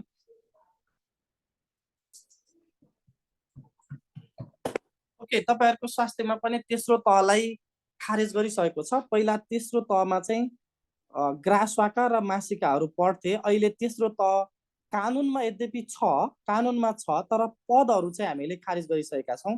निजामती सेवामा पनि राजपत्र अनङ्कित तृतीय, चतुर्थ र 5औं खारेज गरे जस्तै तपाईको स्वास्थ्य सेवामा पनि तेस्रो तह कानुनमा राखिएको छ। सहायक तह अन्तर्गत कतिवटा भन्यो भने 3टा। भलै हामी कहाँ चाहिँ कर्मचारीहरू चौथो र 5औं तहका मात्रै कर्मचारीहरू छन्। अएब एनएमहरू चौथो तहका कर्मचारी हुन् भने हेल्थ असिस्टेन्ट र स्टाफ नर्सहरू चाहिँ 5औं तहका कर्मचारीहरू हुन्। अब यहाँ तपाईहरुले थप अर्को थाहा पाउनु पर्ने कुरा के छ भनेदेखि निजामती सेवाको विशिष्ट श्रेणी र प्रथम श्रेणीका कर्मचारीहरू अर्थात् मुख्य सचिव, सचिव र सहसचिवहरूलाई हामी विशेषज्ञ कर्मचारी भन्छौं है। विशिष्ट श्रेणी र प्रथम श्रेणीका कर्मचारीहरू, यो दुईटा श्रेणीका कर्मचारी, विशिष्ट श्रेणी र प्रथम श्रेणीका कर्मचारीहरू विशेषज्ञ कर्मचारीहरू हुन्। तपाईको स्वास्थ्य सेवालाई निजामती सेवासँग ट्याली गर्ने हो भने चौथो तहका कर्मचारीहरू खरिदार सरहका कर्मचारीहरू हुन्। 5औं तहका कर्मचारीहरू नायब सुब्बा सरहका कर्मचारीहरू हुन्। स्वास्थ्यतिरको 6औं, 7औं र 8औं तहका कर्मचारीहरू शाखा अधिकृत हुन् भने 9औं र 10औं तहका कर्मचारीहरू उपसचिव अन्तर्गत पर्दछन्। 11औं र 12औं तहका कर्मचारीहरू सहसचिव तहका हुन् भने त्यो भन्दा माथि तपाईहरुको स्वास्थ्य सेवामा छैन। स्वास्थ्य सेवाका कर्मचारीहरू 12औं तह भन्दा माथि आउनु पर्यो भने नेपाल सरकारको सचिव भएर आउने छन् है। नेपाल सरकारका सचिव भएर तपाईहरुको स्वास्थ्य सेवाबाट 2 जना कर्मचारीहरू आउँछन् र विशेषज्ञ स्वास्थ्य सेवामा पनि 11औं र 12औं तहका कर्मचारीहरू विशेषज्ञ कर्मचारीहरू हुन्। त्यसैले यहाँ हामीले अर्को एउटा टपिक निजामती सेवाको गठन पढ्यौं। त्यसपछि दोस्रोमा चाहिँ निजामती सेवाको संगठन, संरचना र श्रेणी हेर्यौं भने अब हामी स्वास्थ्य सेवाको तहको कुरा पनि हामी यहीँनेर गर्यौं। निजामती सेवामा श्रेणीगत प्रणाली छ भने स्वास्थ्य सेवामा तहगत प्रणाली छ। ओके, निजामती सेवाको लागुको कुरा म अन्तिममा तपाईहरुलाई सुनाउने छु। तपाईहरु धेरै अगाडि बढिहाल्नु भयो, त्यो अगाडि धेरै नबढ्नु होला। तपाईहरु पढिसक्नु भएको होला, तथापि नपढेका साथीहरूलाई यसले झन् डिस्टर्ब गर्छ, त्यसैले अगाडि नबढ्नु होला। म तपाईहरुलाई एक्जाममा 100% आउन सक्ने क्वेसनहरु सुनाउने छु। मैले अहिलेसम्म मैले पढाउँछु यहाँ नेममा जति बेलादेखि तपाईहरुकोमा यो पब्लिक म्यानेजमेन्ट राख्यो त्यो बेलादेखि म पब्लिक म्यानेजमेन्ट पढाइरहेको छु र मैले इम्पोर्टेन्ट भनेका 80% क्वेसनहरु चाहिँ अहिलेसम्मको एक्जाममा परेका छन् भने मैले पढाएकाबाट 100% क्वेसनहरु पढेका छन्। त्यसैले तपाईहरु नातिनु होला, सुन्नु होला। मैले इम्पोर्टेन्ट भनेका 100% क्वेसन पढेका छन्। त्यसैले मैले लेखाउने कुराहरु मध्ये इम्पोर्टेन्ट भनेका क्वेसनलाई चाहिँ बढी फोकस गर्नु होला र सबै क्वेसन आउँछन् र अहिले 100% पढाएको छ। त्यसैले सुन्नुहोस् मजाले। यो बोर्डमा त्यो तपाईले मेसेज गर्न थाल्नुभयो भने झन् तपाईहरु फस्नुहुन्छ यो बेकारमा। तपाईहरु ध्यान दिएको ठर्दैन, त्यसैले मेसेज सकेसम्म नपठाउनुहोस्। एकदम इमर्जेन्सी नपरिकन मेसेज नपठाउनु होला है। त्यता जानुभयो भने तपाईहरु बिग्रिनुहुन्छ।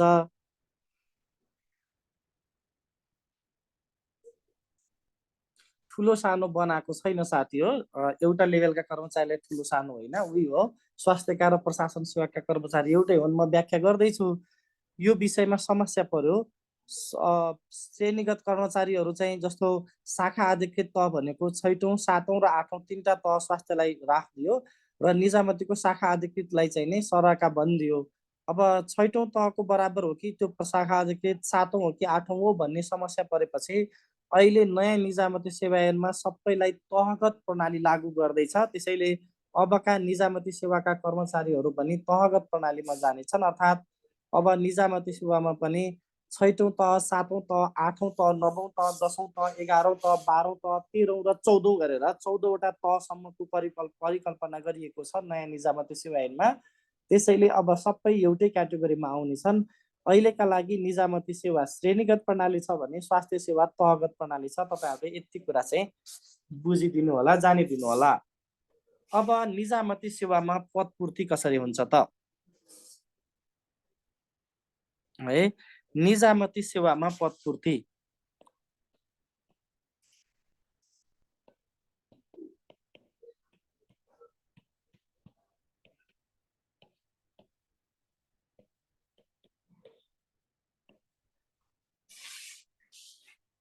हामी निजामती सेवामा पदपूर्ति कसरी हुन्छ भन्ने टपिक हेर्छौँ। हामीले अहिलेसम्म अवधारणागत कुरा पढ्यौँ। त्यसपछि निजामती सेवाको गठन कसरी हुन्छ भन्ने पढ्यौँ। स्वास्थ्य सेवाको गठन हामीले पढ्नुपर्ने छैन, मैले भनिहालेँ। विशेष सेवा हो र सिङ्गल सेवा भएको हुनाले हामी त्यसपछि निजामती सेवाको सङ्गठन संरचना र श्रेणी पढ्यौँ भने स्वास्थ्य सेवाको तहका बारेमा पढ्यौँ। अब निजामती सेवामा पदपूर्ति कसरी हुन्छ। पदपूर्ति हुनका लागि पदको सिर्जना हुनुपर्छ साथीहरू, अर्थात् पद रिक्त हुनुपर्छ। पूर्ति गर्नका लागि रिक्त हुनुपर्छ। पद दुई किसिमले रिक्त हुन्छ। एउटा कुनै कर्मचारी रिटायर भयो भने, अवकाश भयो भने पद रिक्त हुन्छ भने, अर्को चाहिँ नयाँ दरबन्दी सिर्जना भयो भने पद रिक्त हुन्छ है। कि चाहिँ नि रिटायर हुनु पर्यो, 60 वर्ष पुगेर स्वास्थ्य सेवाको कुनै अयब अथवा अनमी रिटायर हुनु पर्यो, कि चाहिँ नि वीर हस्पिटलमा 10 जना, भेरी अस्पतालमा 10 जना अयब वा अनमीको दरबन्दी सिर्जना भएको हुनु पर्यो। र रिक्त भएको अवस्था त रिटायर भयो भने रिक्त हुन्छ, खाली भइहाल्छ भने नयाँ दरबन्दी सिर्जना चाहिँ आफू खुसी गर्न पाइन्छ त पाइँदैन। आफू खुसी गर्न नपाइने भएको हुनाले निजामती सेवामा पदपूर्ति गर्दाखेरि अर्थात् नयाँ दरबन्दी सिर्जना गर्ने प्रोसेस छ। त्यसैले हामीले नयाँ दरबन्दी सिर्जना गर्दा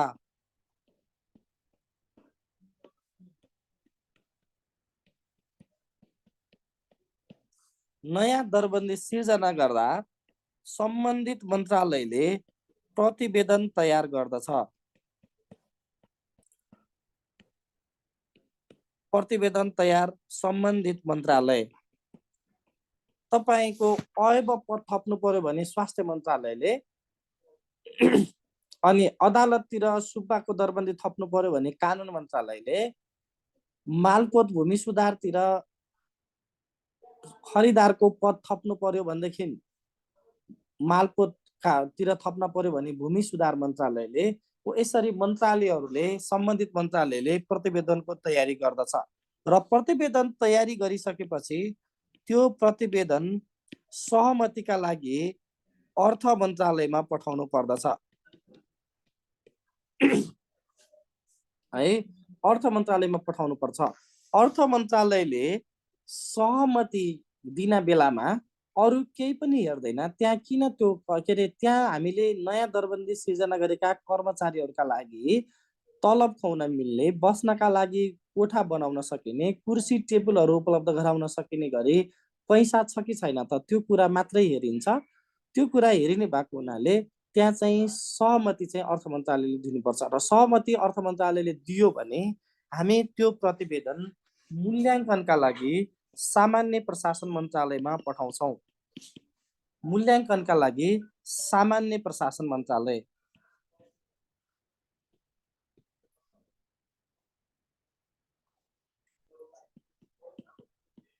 है।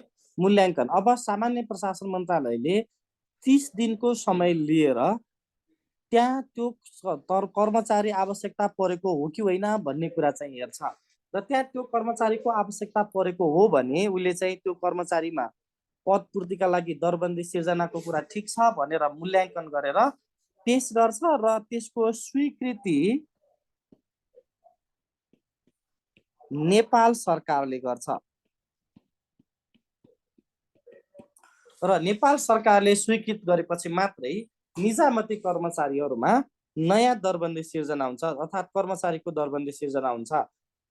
भेरी अस्पतालमा 10 जना अयबको दरबन्दी थप्नु पर्यो भने स्वास्थ्य मन्त्रालयले प्रतिवेदन तयार गर्छ। त्यो प्रतिवेदन अर्थ मन्त्रालयले सहमति प्रदान गर्छ। 10 जना एचएका लागि हामीले सहमति दिन्छ र त्यसको मूल्याङ्कन चाहिँ सामान्य प्रशासन मन्त्रालयले गर्छ र सामान्य प्रशासन मन्त्रालयले मूल्याङ्कन गरिसकेपछि स्वीकृतिका लागि नेपाल सरकार समक्षमा पेश गर्छ र नेपाल सरकारले दरबन्दी थप गरिदियो भने मात्रै नयाँ दरबन्दी सिर्जना हुन्छ र त्यो नयाँ दरबन्दीमा अब पदपूर्ति प्रक्रिया सुरु हुन्छ। त्यसैले निजामती सेवामा पदपूर्ति गर्ने अब दुईटा तरिका छन्। पदपूर्तिका दुईटा तरिका छन्। पहिलो भनेको खुला प्रतिस्पर्धा हो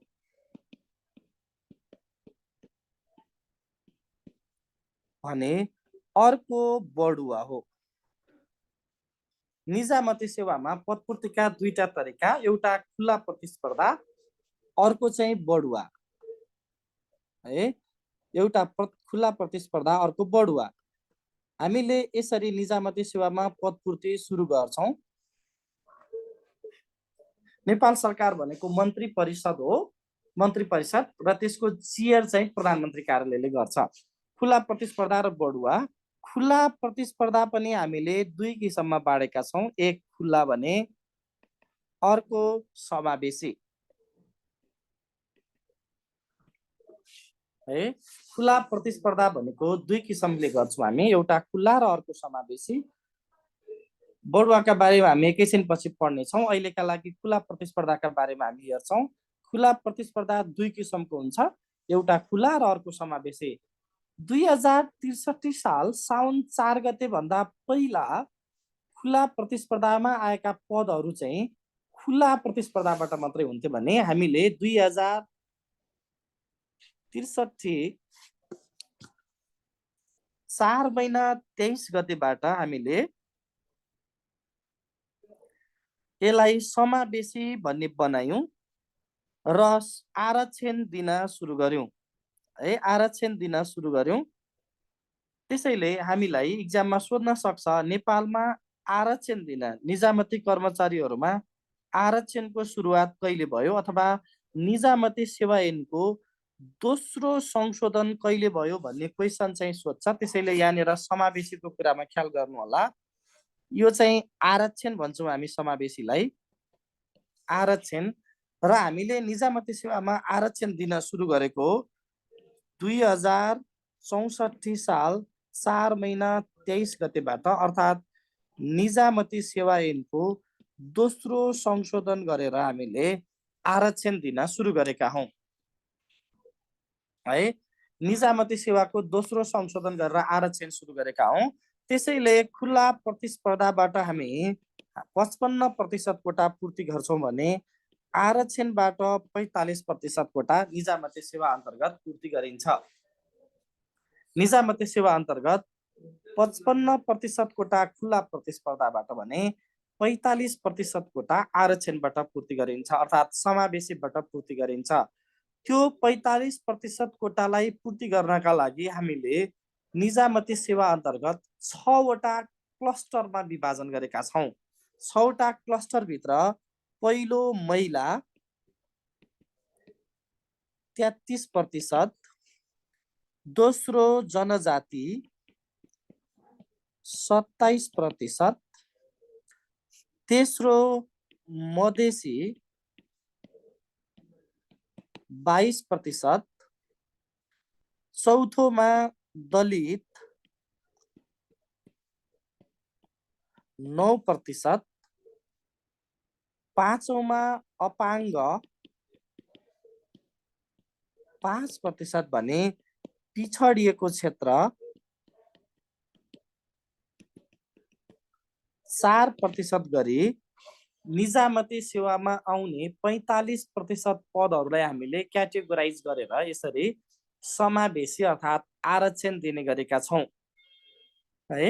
र यसमा चाहिँ आरक्षण दियौँ हामीले टोटल आउने कोटालाई 2 भागमा बाँड्यौँ। सुरुमा खुला प्रतिस्पर्धा र बढुवा गरेर खुल्लामा आएको कोटालाई 100% मानेर हामीले अब 55 र 45 गरेर फेरि 2टा क्याटेगोरीमा बढ्यौँ। 55% कोटा हामी खुला प्रतिस्पर्धाबाट भने 45% कोटा समावेशीबाट पूर्ति गर्छौँ र त्यो 45% कोटालाई फेरि 100 मानेर हामीले 33% कोटा महिलालाई, 27% कोटा जनजातिलाई, 22% कोटा मधेसीलाई, 9% कोटा दलितलाई, 5% कोटा अपाङ्गलाई भने 4% कोटा हामीले पिछडिएको क्षेत्र भनेर निर्धारण गरेका छौँ।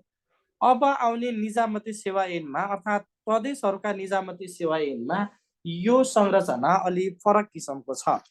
पिछडिएको क्षेत्र नराख्न सक्छन् किनभने त्यो प्रदेशमा पिछडिएको क्षेत्र नहुन सक्छ र त्यो प्रदेशमा मधेसी समुदायका मान्छे बस्दैनन् भने मधेसी कोटा नदिन सक्छ। अर्थात् मधेसी समुदाय र मुस्लिम समुदाय बराबर बस्छन् भने मुस्लिम समुदायलाई कोटा दिन सकिन्छ। त्यो प्रदेशमा दलित धेरै छन् भने दलितलाई धेरै दिन सकिन्छ। आफ्नो प्रदेशमा बस्ने व्यक्तिहरूको आधारमा प्रदेशहरूले कोटालाई आरक्षणलाई डिभाइड गर्न सक्छन्। त्यो कुरा हामी गण्डकी प्रदेशको निजामती सेवा ऐन पढ्दा हेरौँला।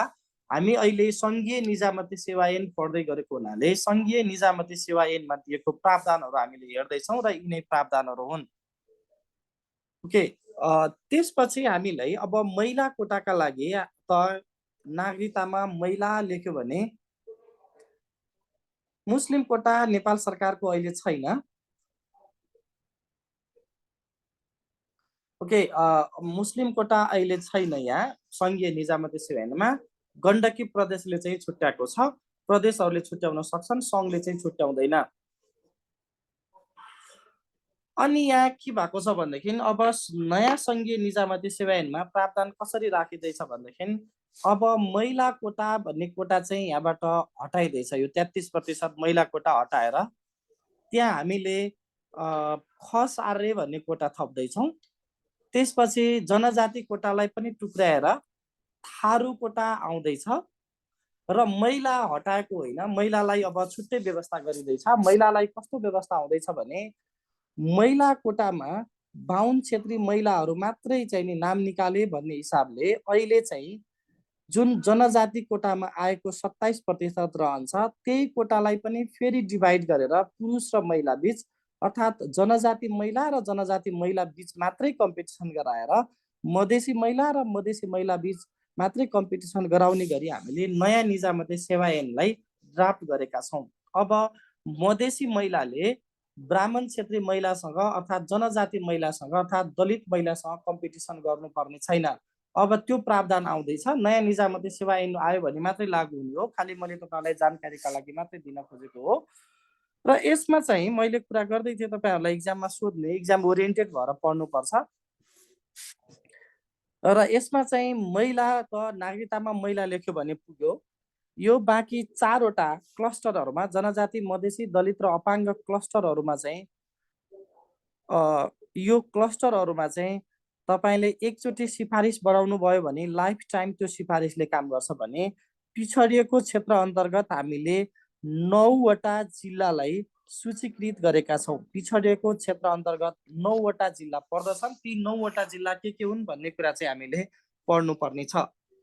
र यसमा चाहिँ निजामती सेवाको भर्ना गर्ने क्रममा पिछडिएको क्षेत्र अन्तर्गत पर्ने 9वटा जिल्लामध्ये कर्णाली प्रदेशका 6वटा जिल्ला र सुदूरपश्चिम प्रदेशका 3वटा जिल्ला गरी 9वटा जिल्ला पर्दछन्। त्यसैले कर्णाली प्रदेशका जिल्लामा जुम्ला, हुम्ला, मुगु, डोल्पा, कालीकोट र जाजरकोट पर्छन् भने सुदूरपश्चिम प्रदेशका 3वटा जिल्ला अछाम, बझाङ र बाजुरा गरी सुदूरपश्चिम प्रदेशका 3टा जिल्ला निजामती सेवा अन्तर्गत पर्दछन् है। निजामती सेवा अन्तर्गत के रे भन्नाले पिछडिएको क्षेत्र अन्तर्गत पर्दछन्। अब पिछडिएको क्षेत्रलाई पनि हामी जिल्लागत रूपमा होइन, अहिले प्रस्तावित निजामती सेवा ऐनमा स्थानीय तहगत रूपमा छुट्याउन खोजेको छ। स्थानीय तहहरूलाई निजामती सेवाको चाहिँ नि पिछडिएको क्षेत्र अन्तर्गत छुट्याउँदाखेरि 58वटा स्थानीय तहलाई चाहिँ हामीले पिछडिएको क्षेत्र अन्तर्गत राख्ने भनेर प्रस्ताव गरेका छौँ। भलै त्यो अहिले तपाईँहरूलाई सोध्दैन। तपाईँहरूलाई इक्जाममा सोध्ने यहाँबाट क्वेसन के हो भनेदेखि निजामती सेवामा आरक्षणको सुरुवात कहिलेबाट भयो? निजामती सेवामा आरक्षणको सुरुवात 2064 साल साउन 23 गतेबाट भयो। अर्थात् निजामती सेवा ऐनको दोस्रो संशोधनबाट गरियो। निजामती सेवामा आरक्षण अन्तर्गत महिला कोटा अछामपछि बझाङ, महिला कोटा मा कति प्रतिशत निर्धारण गरिएको छ भने 33%। र पिछडिएको क्षेत्र अन्तर्गत कतिवटा जिल्ला पर्दछन् भनेर क्वेसन सोध्छ। 9वटा। तलको कुन जिल्ला पिछडिएको क्षेत्र अन्तर्गत पर्दछ र पर्दैन भनेर क्वेसन सोधिन्छ। जस्तो तलको कुन जिल्ला पिछडिएको क्षेत्र अन्तर्गत पर्दछ भनेर क्वेसन सोद्धाखेरि option A Darchula, option B Baitadi, option C Bajhang र अप्सन डी डोटी भनेर यसरी सुदूरपश्चिमकै 4वटा जिल्ला राखेर अर्थात् कर्णाली प्रदेशका बाँकी जिल्लाहरू राखेर तपाईहरुलाई क्वेसन सोध्न सक्छ। त्यो कुरा ख्याल गर्नु होला है। भने अब निजामती सेवाको सिद्ध्याएपछि स्वास्थ्य सेवातिर जाउँला। र निजामती सेवामा हामीले खुला प्रतिस्पर्धामा यति कुरा जान्यौं भने अब बढुवा 3 किसिमको हुन्छ। निजामती सेवाको बढुवा 3 किसिमको हुन्छ। बढुवामा पहिलो आधार बढुवाको भनेको आन्तरिक प्रतिस्पर्धा हो।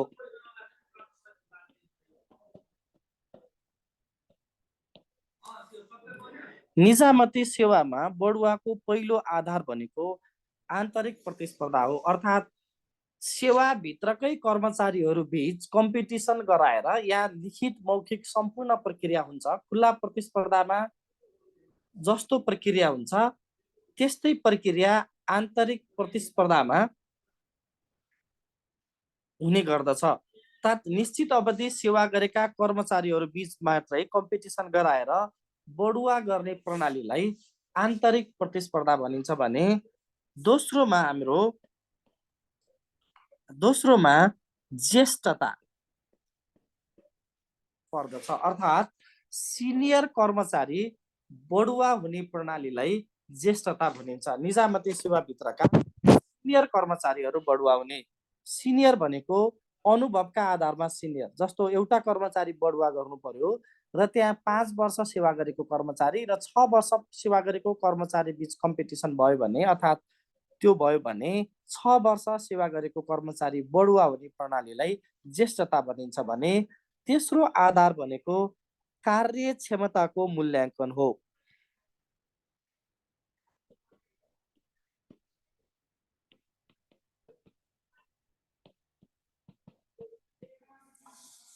अर्को आधार भनेको कार्यक्षमताको मूल्याङ्कन हो। यो भनेको निश्चित अवधि सेवा गरेका कर्मचारीहरू बीचबाट जसले चाहिँ राम्रो काम गरेको छ त्यो कर्मचारी बढुवा हुने प्रणालीलाई कार्यक्षमताको मूल्याङ्कन भनिन्छ है। निश्चित अवधि सेवा गरेका कर्मचारीहरू बीच बढुवा अर्थात् 3 वर्ष सेवा गरेका कर्मचारीहरू सबै यो पदमा बढुवाका लागि योग्य हुने भन्ने कुरा भयो। अब यहाँ बढुवा गर्दा 4 वर्ष पुगेको, 5 वर्ष पुगेको र 3 वर्ष पुगेको कर्मचारी सबैजना कर्मचारी सहभागी हुन पाउने भए जसले बढी स्कोर गर्छ त्यो कर्मचारी बढुवा हुने प्रणालीलाई हामी कार्यक्षमताको मूल्याङ्कन भन्छौँ। र यसमा नम्बर दिँदा कसरी दिइन्छ भन्ने कुरा हामीले जान्नुपर्छ।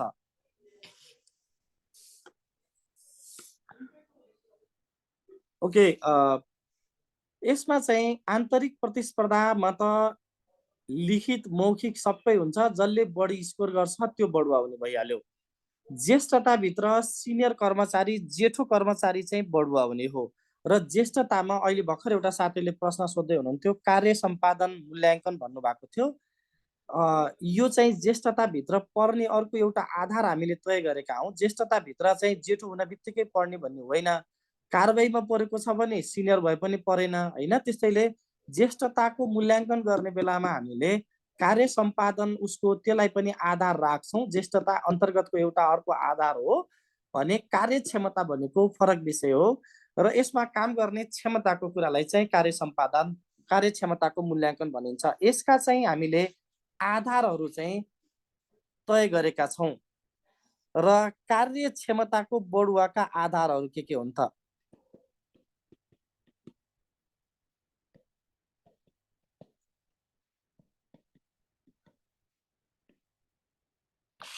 तपाईहरुको स्वास्थ्य सेवामा पनि खुला प्रतिस्पर्धामा हुने यही नै हो। खुला प्रतिस्पर्धामा आएका कोटाहरूलाई चाहिँ 2 भागमा बाँडिन्छ, खुला र समावेशी।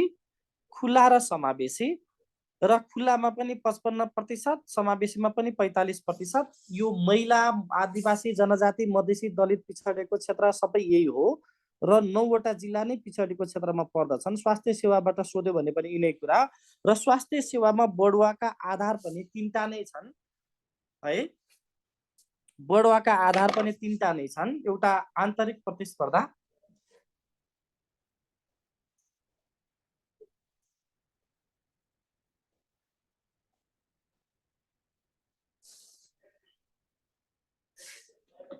स्वास्थ्य सेवामा पनि एउटै कुरा। प्रकृति 2 किसिमको खुला र बढुवा। खुला प्रतिस्पर्धा अन्तर्गत स्वास्थ्यमा पनि 2 किसिमको खुला र समावेशी। 55% खुल्लाबाट भने 45% समावेशीबाट। समावेशीका क्याटेगोरी पनि यिनै हुन् तपाईहरुको स्वास्थ्य अन्तर्गत। र बढुवाका पनि स्वास्थ्यमा यिनै कुराहरू हुन्। र बढुवा कार्यक्षमताका बढुवाका आधारहरू चाहिँ हामीले तय गरेका छौँ। र पहिलो आधार भनेको कार्य सम्पादन मूल्याङ्कन। पहिलो आधार भनेको बढुवाको पहिलो आधार भनेको कार्य सम्पादन मूल्याङ्कन यसमा पहिलो आधार अन्तर्गत पर्दछ।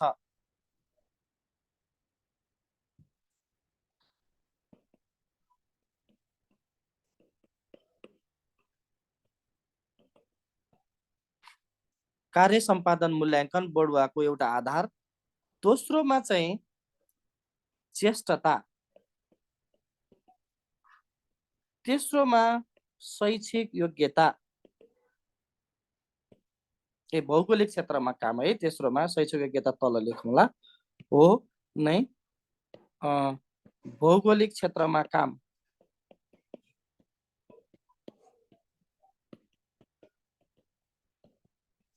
भौगोलिक क्षेत्रमा काम। चौथोमा शैक्षिक योग्यता।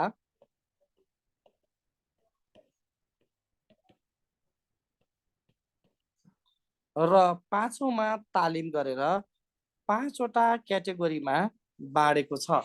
र यसमा चाहिँ निजामती र स्वास्थ्यमा चाहिँ नम्बर फरक फरक किसिमले दिइन्छ। त्यसैले म यहाँ तपाईहरुलाई निजामतीमा कसरी नम्बर दिइन्छ र स्वास्थ्यमा कति नम्बर दिइन्छ त्यो कुरा तपाईहरुलाई भन्छु। यो कार्यक्षमताको मूल्याङ्कनमा निजामती र स्वास्थ्यमा बराबर स्कोर दिइन्छ है। अर्थात् दुवैतिर यसमा चाहिँ 40-40 अङ्क दिइन्छ भने ज्येष्ठताभित्र निजामती कर्मचारीहरूको 30 अङ्क, भौगोलिक क्षेत्रमा काम अन्तर्गत निजामतीमा 16 अङ्क, शैक्षिक योग्यता बापत निजामतीमा 12 अङ्क र तालिम बापत निजामतीमा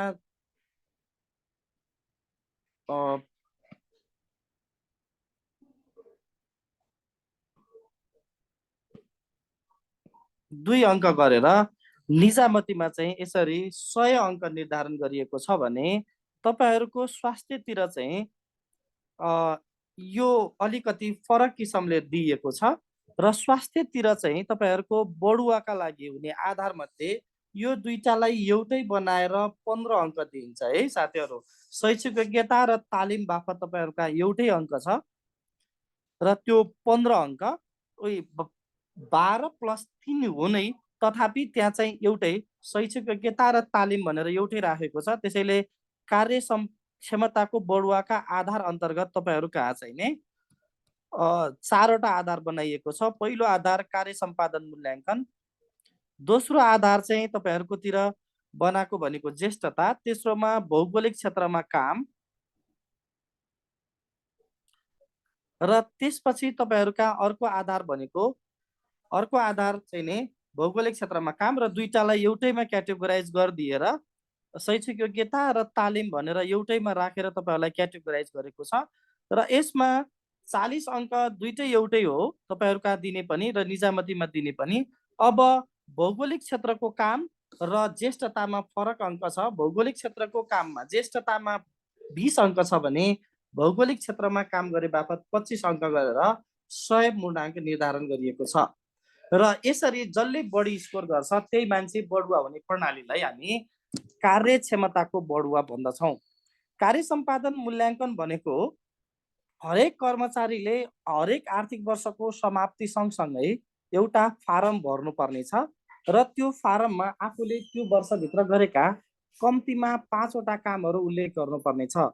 त्यो नम्बर चाहिँ त्यो तपाईले गरेको जुन कार्य सम्पादन मूल्याङ्कन फारम छ त्यो एक तहभन्दा माथिको कर्मचारीले परीक्षण गर्छ र उसले 25 अङ्क दिने अधिकार राख्छ।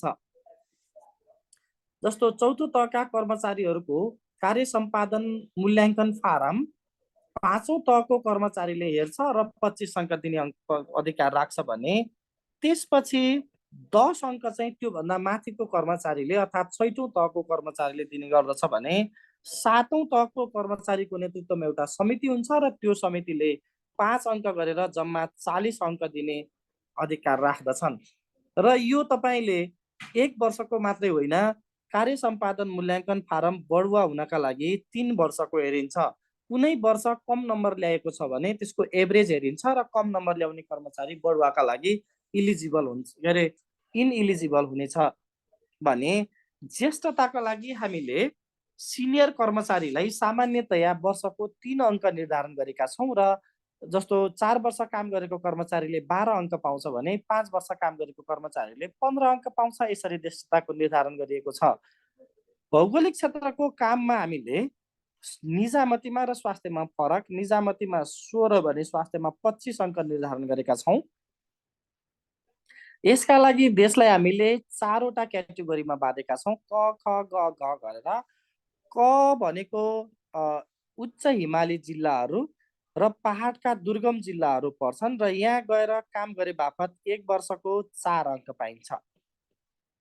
एक वर्षमा 4 अङ्क भने ख वर्गका जिल्लाहरू हामीले निर्धारण गरेका छौँ र ख वर्गका जिल्लाहरूमा एक वर्ष काम गरे बापत 3.25 अङ्क पाइन्छ र ग वर्गका जिल्लाहरू हामीले निर्धारण गरेका छौँ र त्यहाँ गए बापत 2.5 अङ्क भने घ वर्गका जिल्लाहरूमा एक वर्ष काम गरे बापत 1.25 अङ्क पाइन्छ। यसरी हामीले अङ्क निर्धारण गरेका छौँ। यो तपाईहरुलाई एक्जाममा सोध्दैन, तपाईहरुलाई खालि मैले बुझाउन मात्रै खोजेको हो।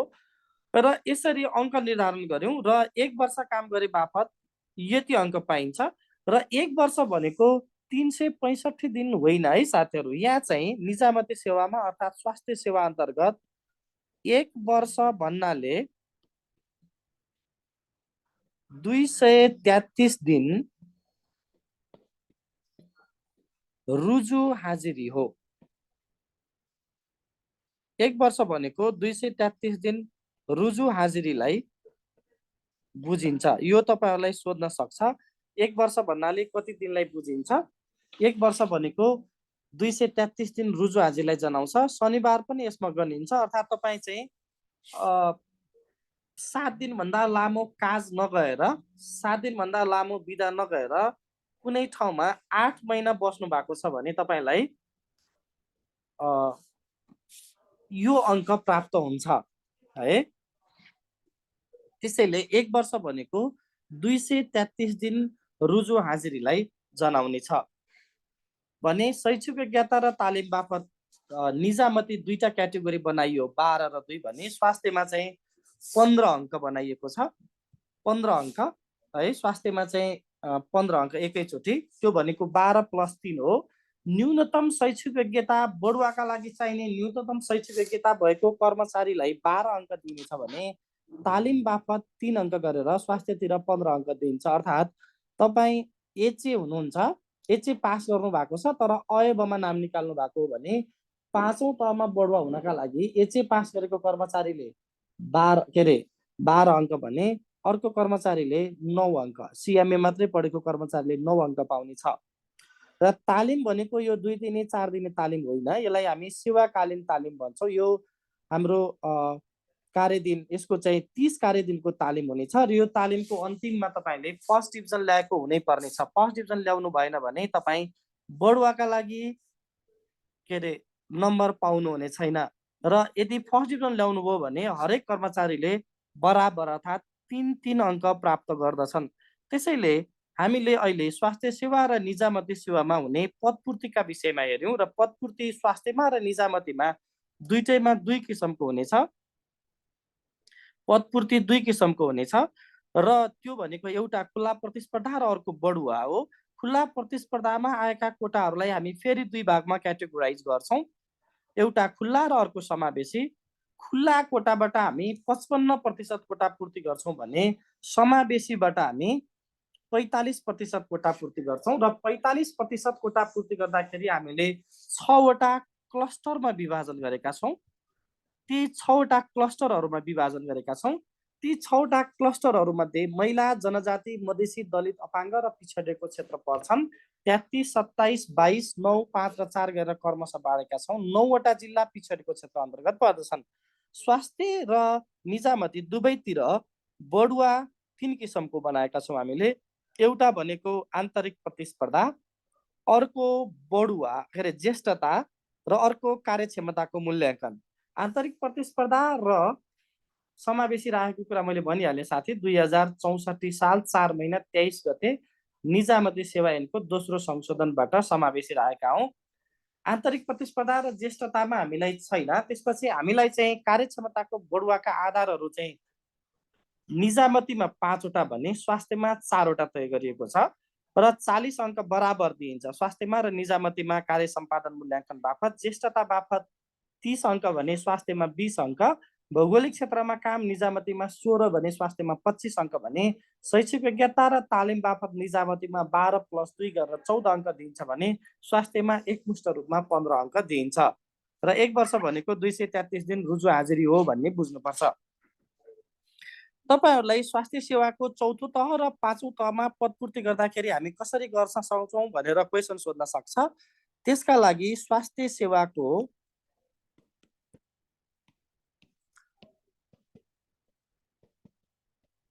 चौथो तहमा पदपूर्तिका लागि 100% कोटा हामी खुला प्रतिस्पर्धाबाट पूर्ति गर्दछौं।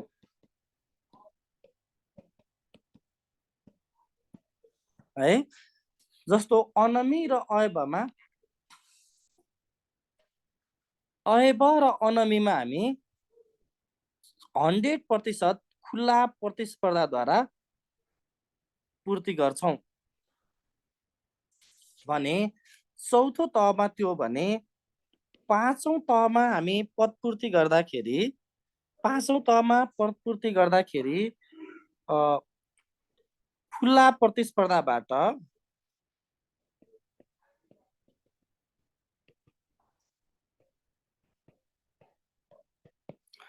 65% कोटा पूर्ति गरिन्छ भने आन्तरिक प्रतियोगिताबाट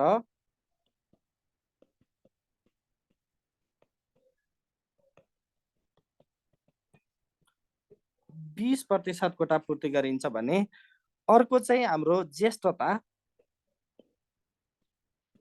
यसलाई चाहिँ तपाईहरुको स्वास्थ्यतिर कार्य सम्पादन मूल्याङ्कन भनिन्छ।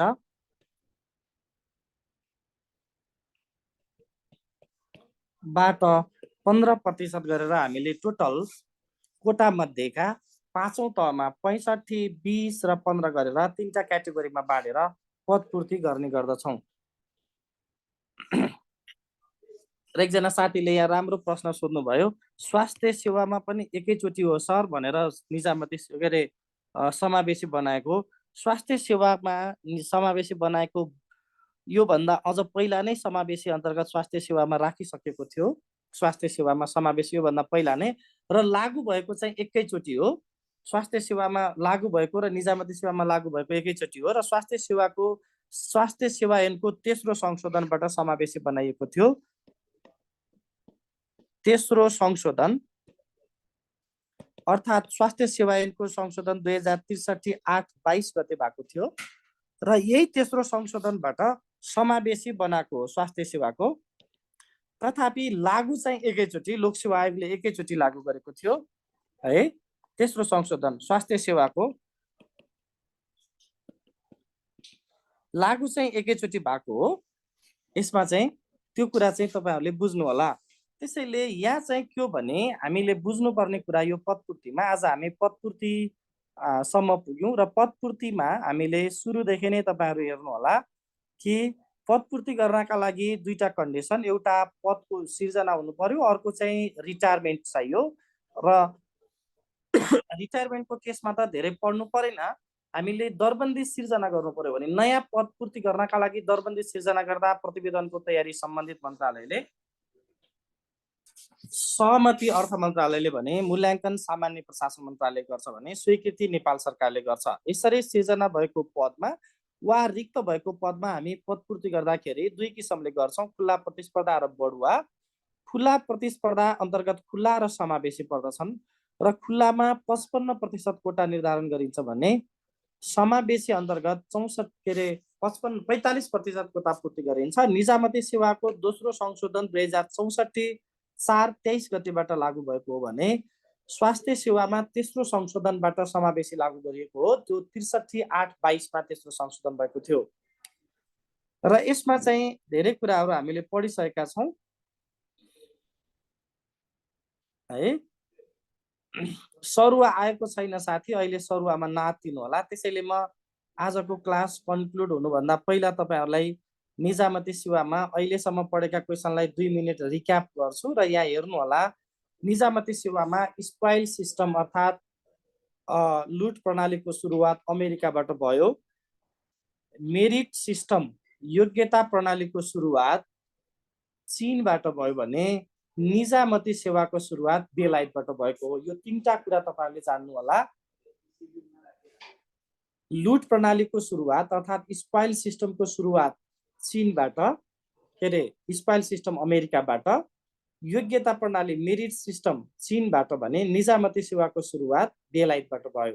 नेपालमा निजामती सेवाको सुरुवात चाकडी प्रथाबाट गरियो र हामीले योग्यता प्रणाली सुरुवात गर्नका लागि 2008 साल असार 1 गते पब्लिक सर्भिस कमिसन अर्थात् लोकसेवा आयोगको स्थापना गर्यौं र नेपालमा पहिलो प्रशासन सुधार आयोग 2009 सालमा बन्यो र त्यो आयोगको नेतृत्व एनएम बुच मान्छेले गर्नु भन्ने नाम गरेको मान्छेले गर्नु भएको थियो। त्यसैले त्यो आयोगको नाम हामीले बुच कमिसन राख्यौं र नेपालको पहिलो निजामती सेवा ऐन 2013 सालबाट लागू भयो र यो ऐन टंक प्रसाद आचार्यको पालामा लागू भएको थियो भने हामीले दोस्रो निजामती सेवा ऐन 2049 जारी गर्यौं र त्यसैका आधारमा नियमावली बनाएका हौं भने स्वास्थ्य सेवा ऐन 2053 पनि जारी गरिएको हो।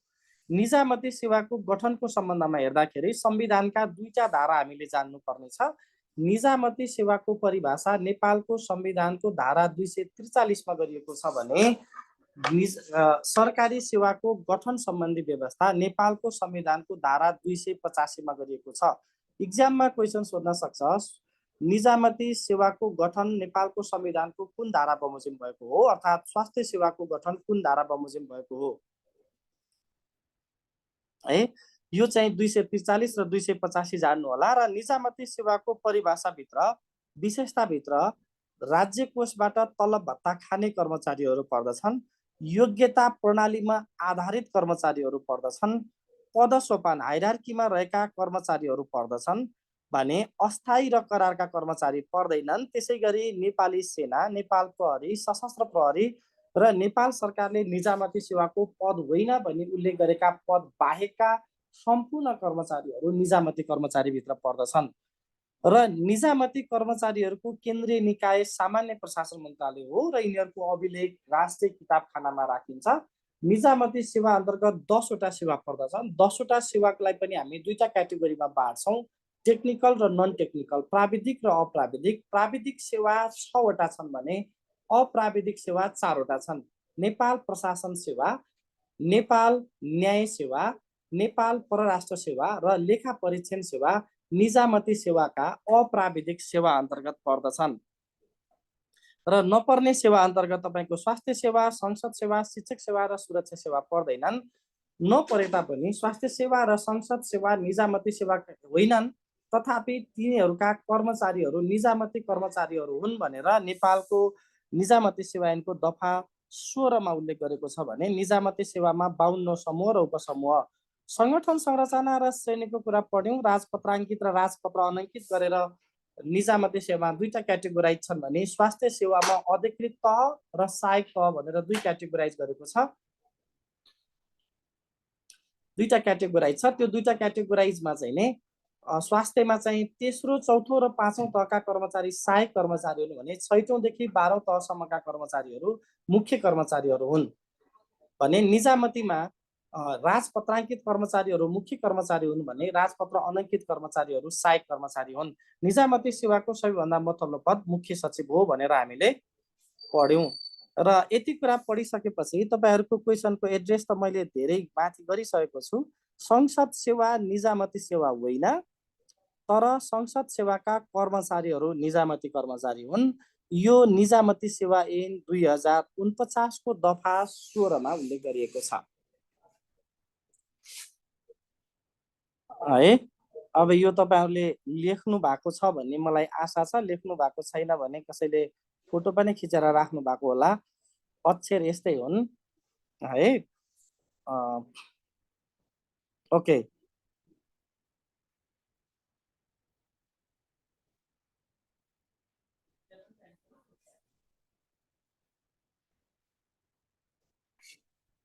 संसदका कर्मचारी भनेको नेपालका हामीले चुनाव जिताएर आएका संसदहरू छन्। ती संसदहरूले काम गर्ने ठाउँ हो संसद सचिवालय भन्ने छ र संसदहरूको बैठक बसेको हुन्छ। त्यो बैठकहरूको एरेन्जमेन्ट गर्ने कर्मचारीहरू जति छन् ती कर्मचारीहरू संसद सेवाका कर्मचारीहरू हुन्।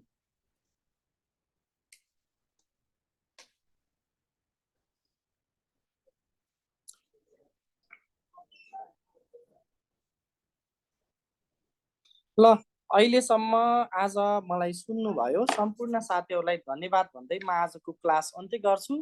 अहिलेसम्म सुनिदिनु भएकोमा धन्यवाद। हामी भोलि फेरि यही समयमा क्लासमा जोइन हुनेछौँ। Thank you.